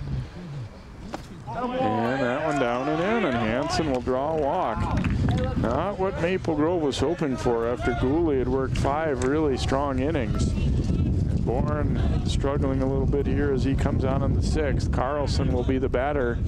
And speaking of Carlson, Darby Carlson, the Maple Grove coach, coming out of the dugout here, and we'll see if he might be going to pull his second pitcher here,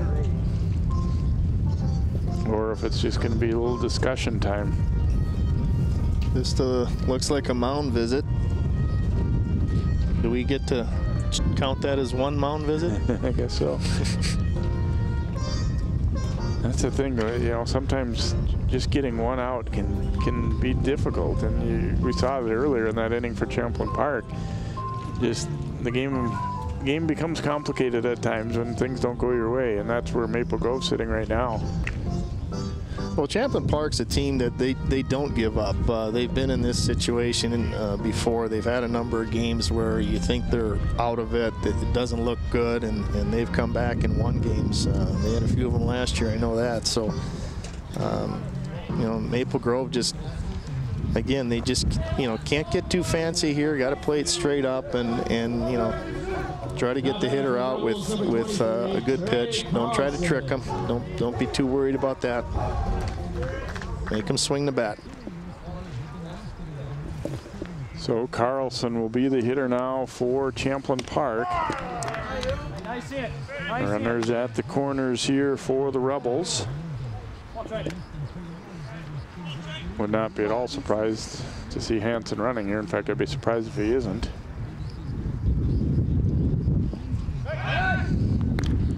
Yeah, I think if Hansen takes off, Maple Grove will probably just let him go to second and try to get the hitter out here.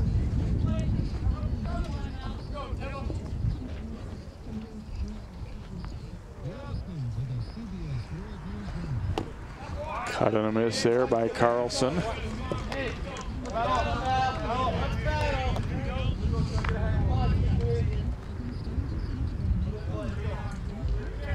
Well, Carlson has to battle here. He's down 0-2 in the count and got to just try to stay alive.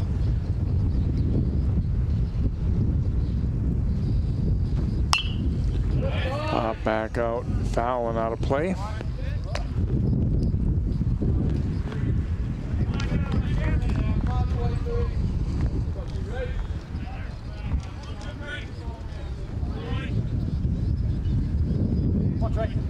On time with one. And a hard hit ball. That one is going to get through and it'll score a run.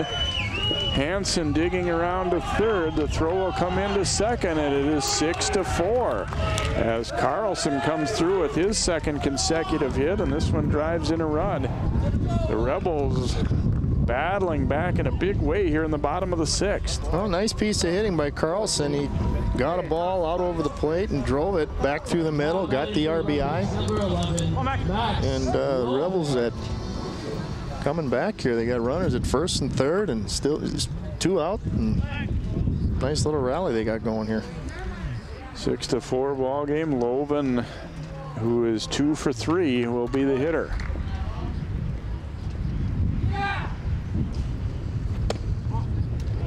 Looks at a ball outside. They're keeping that runner at first. It could be because some pitchers don't like to have a runner at first base, especially lefties. Kind of distracts their attention on the hitter, and Carlson could definitely steal a base, but you got a good hitter up at the plate as well.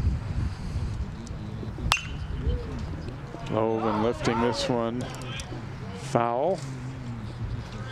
Yeah, on time with one now. On time.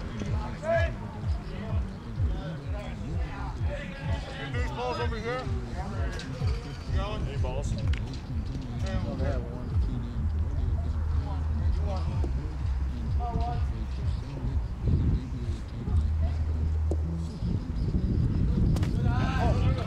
In the dirt, runner will move from first to second. Carlson advancing on the wild pitch. Lewis knocking it down, but not able to keep it in front of him entirely. So, boy, a base hit here, we'd be tied up. Yeah, we could have a tie ball game here. Bourne's got to be careful. And Loven driving this one a long way to right center field, and it is gone. A home run. Heck with the tie. We're going to go ahead, says Loven, as the Rebels now lead at 7-6.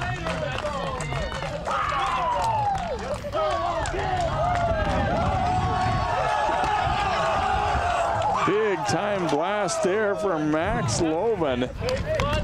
Yeah, he got a hold of that ball on a 3-1 count, and he got all of it and puts his team up with a 3-run homer. That's a big clutch hit for Max Loven and for Champlin Park. Now they're up by a run and still got the inning going. First homer of the year for the Rebels. And Stifter will be the batter, it looks like, or will he be called back? Thank you.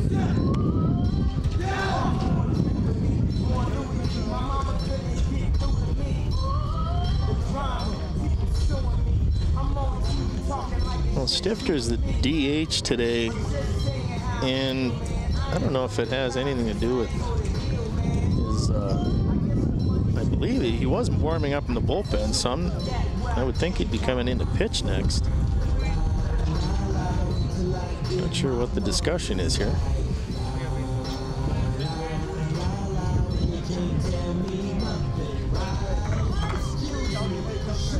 So Stifter getting set to check in. He is 0 for 3.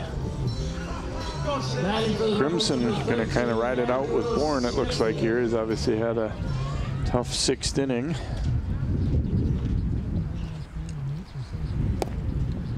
Stifter a swing and a miss. That pitch has been giving him trouble today. That down and in curveball. Been swinging right over the top of it. Boy. Takes that one for a ball. Hey, on time with 1 now. Come on, 13.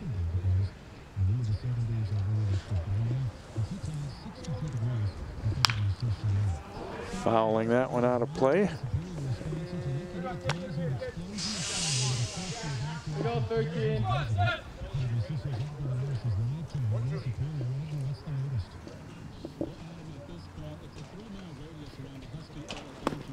And a swing and a miss, and Stifter down on the strikes. However, it's a great inning for Champlin Park as they come up with 6 runs in the inning on 4 base hits, and the big one being the 3-run bomb by Max Loven. We will go to the 7th inning. It's now 7-6 Rebels.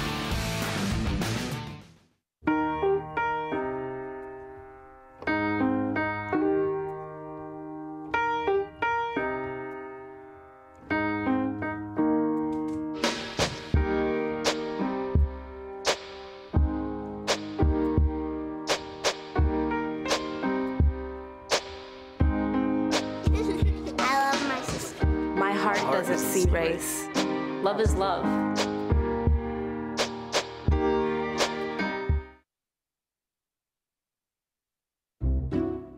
I'll never forget the day our landlord called and said, read your lease. No pets allowed. My owner tells him my dog ate the lease, but that didn't work. And now I'm stuck in a shelter. But this pit bull is ready for a new crib. I'm loving, loyal, and play well with others. So don't be intimidated by all my muscles, because the biggest one I have is my heart. That's right, I said it.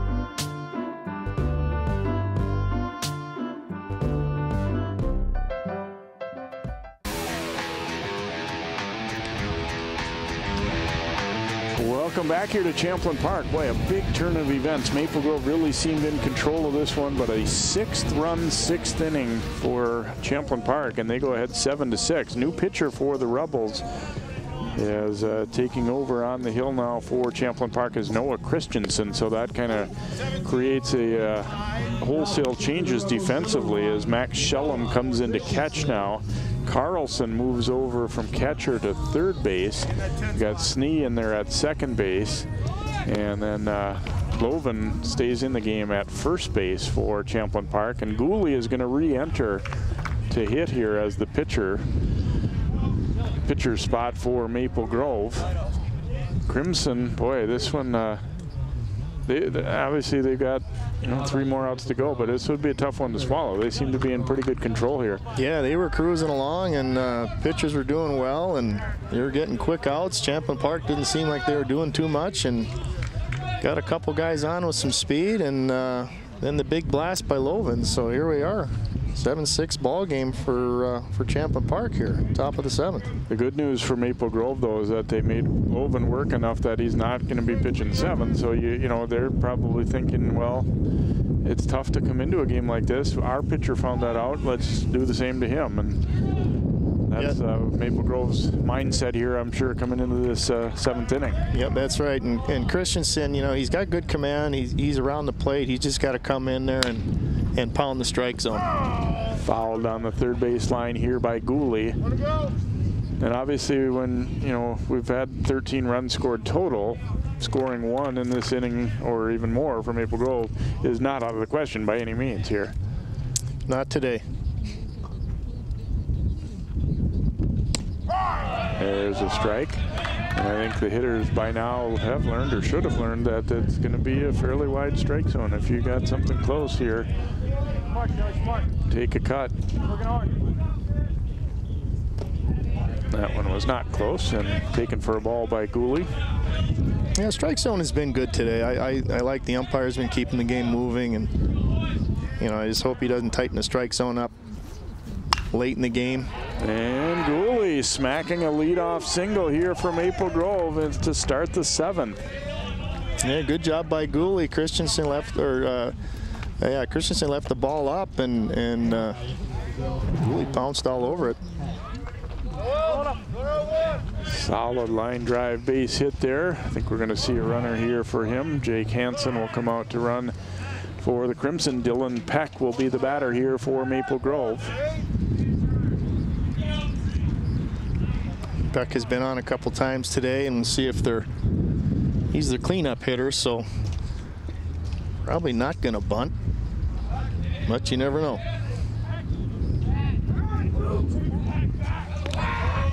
Throw over to first base.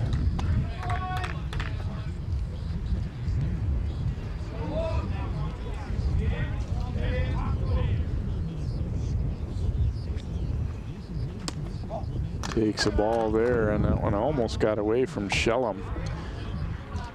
Yeah, new catcher in the game. He's got to get used to things too back there. So. Yeah, and really with everybody in different spots in the infield for the most part, they're kind of just joining the game on the fly here a little bit too. So. Well, there's a lot of baseball to be played here in May. The Rebels have 19 games in 23 days. So. Peck swinging late, drilling that one toward Coach Carlson. Yeah, it's interesting here if Maple Grove too, you know, you be conservative and try and just tie this thing up, or I think it looks like they're going to be aggressive and try and not score, be content with scoring one. I mean, obviously you have to get one before you can have two, but throw to first base in a relatively close play there. Well, they've had good at-bats today, Maple Grove. You know, they really did a nice job against Lovin, one of the best pitchers in the state, and I think their coach is confident that they can put together and continue some good at-bats here.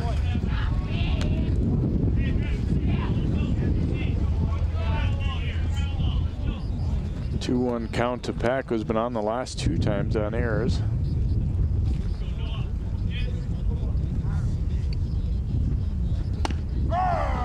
Takes a strike here.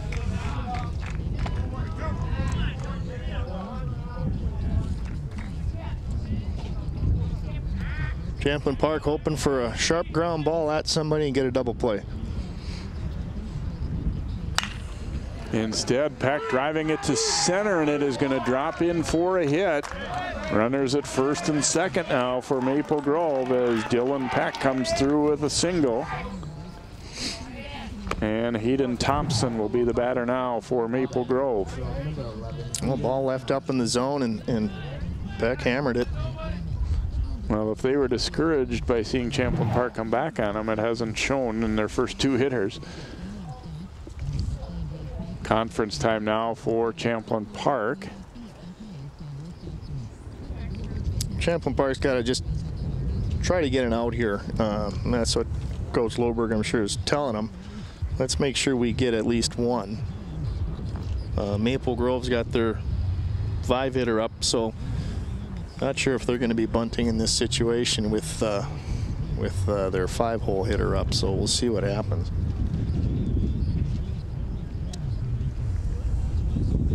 Christensen's just left a couple balls up in the zone, and good hitters will hit him. That's one thing. He's got to get the ball down in the zone if he wants to have success.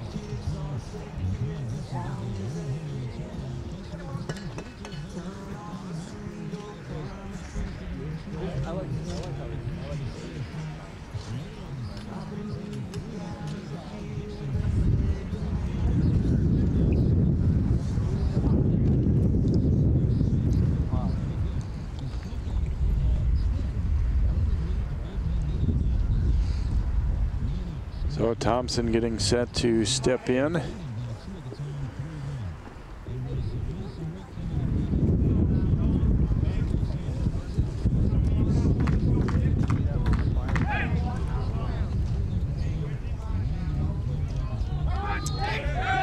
Champlin Park corners are up. They're expecting a bunt.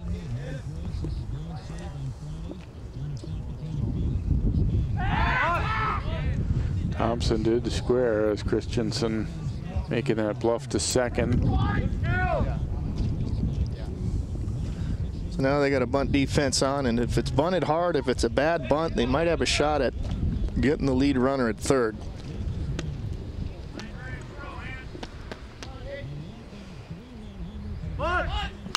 Thompson fakes bunt and then swings away, fouls it back. So the Rebels had the wheel play on. Shortstop sprints over to third right away. Big hole left on the left side of the infield in case that hitter's swinging. So if he'd have hit a routine ground ball to the shortstop, there would have been nobody there. But that's the risk you take when you run the wheel play on a bunt defense. In the dirt, gets away, and the runners will move up. Shellum, as we said, just coming in this inning, so they don't need to bunt him over. They'll advance on that wild pitch, and that was a big one for Maple Grove. Yep, and that's a tough part, bringing a new catcher in a ball game. You know, he's got to get his rhythm, and the pressure's a little higher when it's a one-run game in the top of the seventh. But Rebels will pull the infield in. Taken for a ball there by Thompson. Keep in mind, nobody out here either, so Maple Grove still in good position despite now trailing at 7-6. Tap foul down the third base side.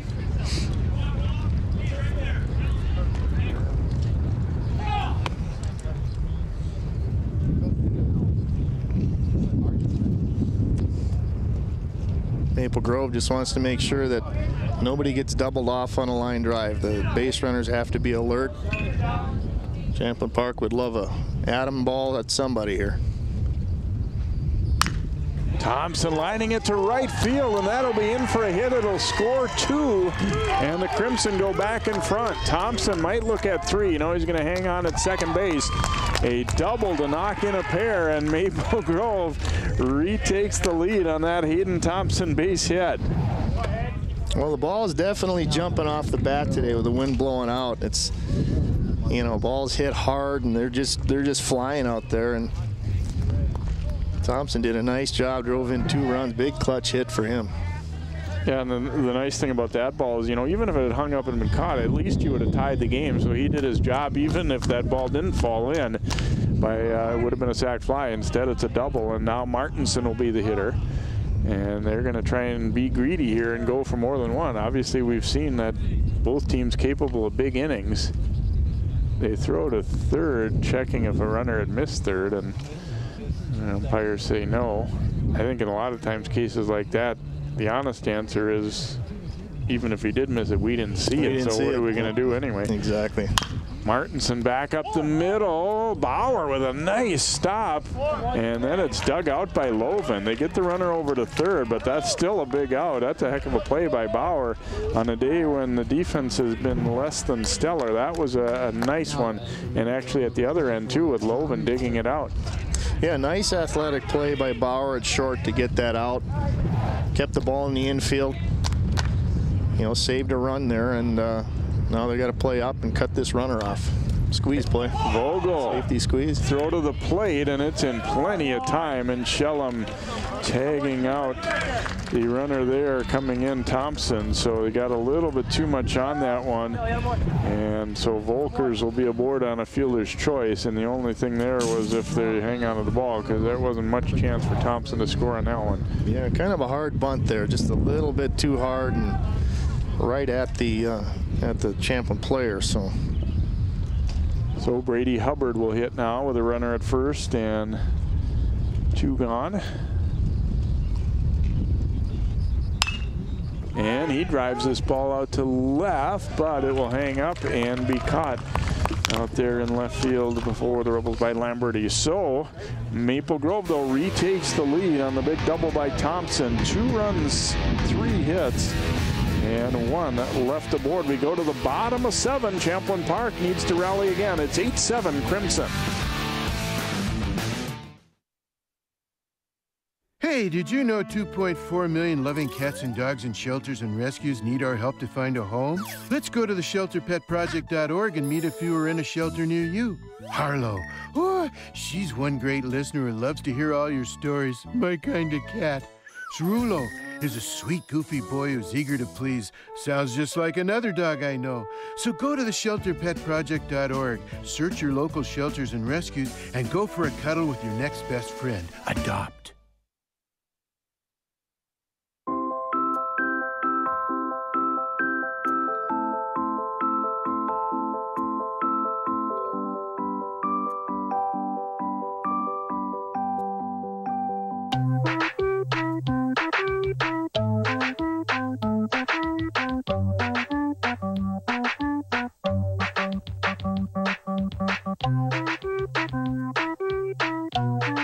Start a story. Adopt at theshelterpetproject.org.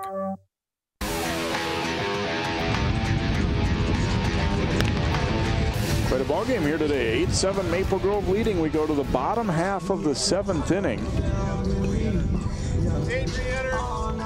And looks like Dooley is going to come back in to pitch here after they had Jeremy Click out there throwing. Interesting. Not an easy thing to do here when you've kind of started the game and you've been out now for a half hour, 40 minutes, and your body sometimes shuts down as a pitcher. So we'll see if Gooley's the same guy that left or if he's a different in how he'll do, how his command will be. So.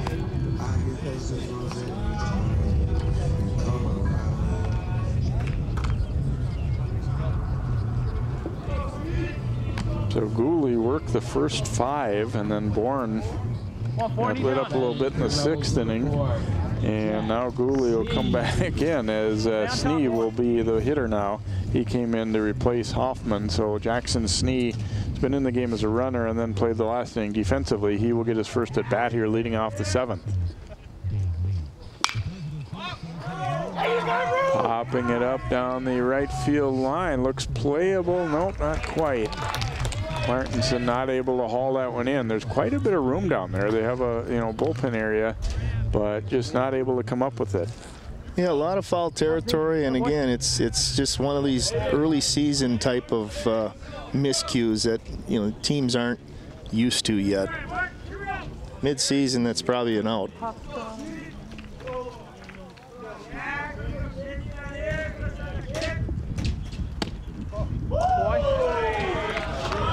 Crimson wanted that one.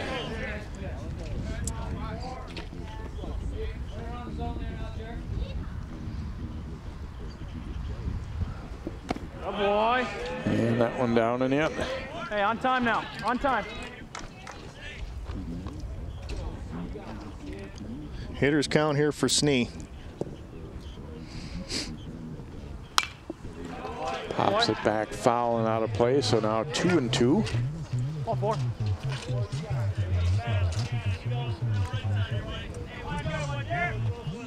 Ball. To short, Thompson up with it. Through across is in time, and one out here to start the bottom of the 7th. And the pitcher, Christensen, will come up now for Champlin Park. Nice strong throw by Thompson across the diamond, making that play, getting the first out.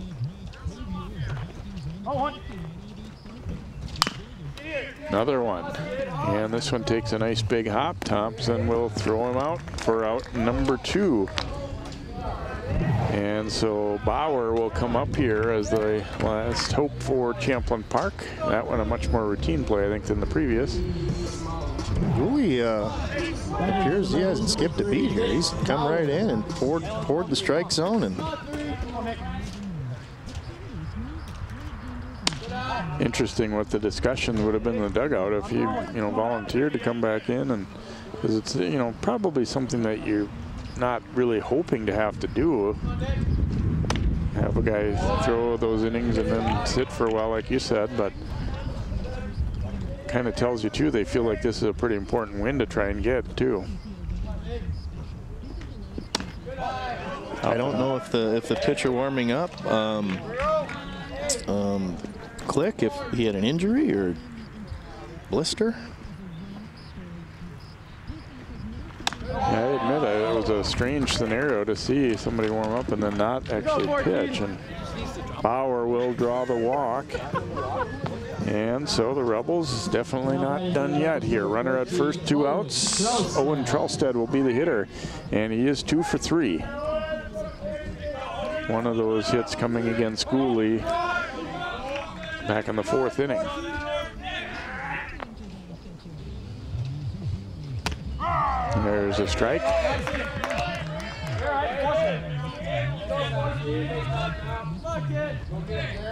Well, Trelstad's just looking to barrel something up, hit it hard somewhere. Yeah, went in the dirt, Lewis the block, and Bauer able to move up. That's a big base on a 1-run ball game, and now you got a guy in scoring position here. So unfortunate for Maple Grove that runner advanced to second. So now Gooley's just got to take the hitter here and end the ball game for Maple Grove. That's what he's trying to do here right now.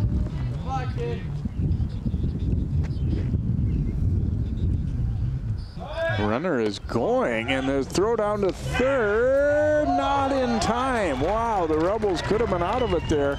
But Bauer will swipe third, a big gamble. Risky play for Bauer with 2 outs in the game on the line, stealing third, but you got to make sure you got a 100% chance of making it in that situation.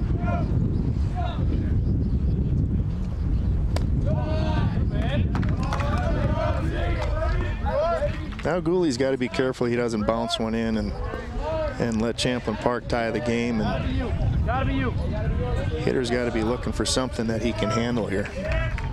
3-1 pitch to Trelstad. Strike 2, full count.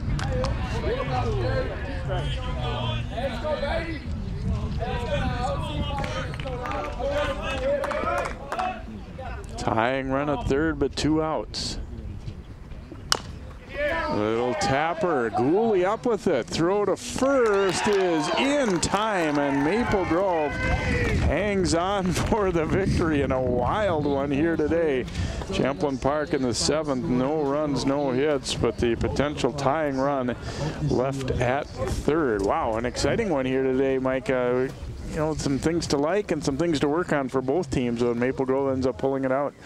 Yeah, you can tell it was an early season ball game, and with the wind blowing out, anything could have happened today. And both starting pitchers breezed through the, first 3 innings or so, and then Loven got into trouble, and Maple Grove jumped up 6-1, and Champlin Park comes back to tie the game, and it's a crazy one.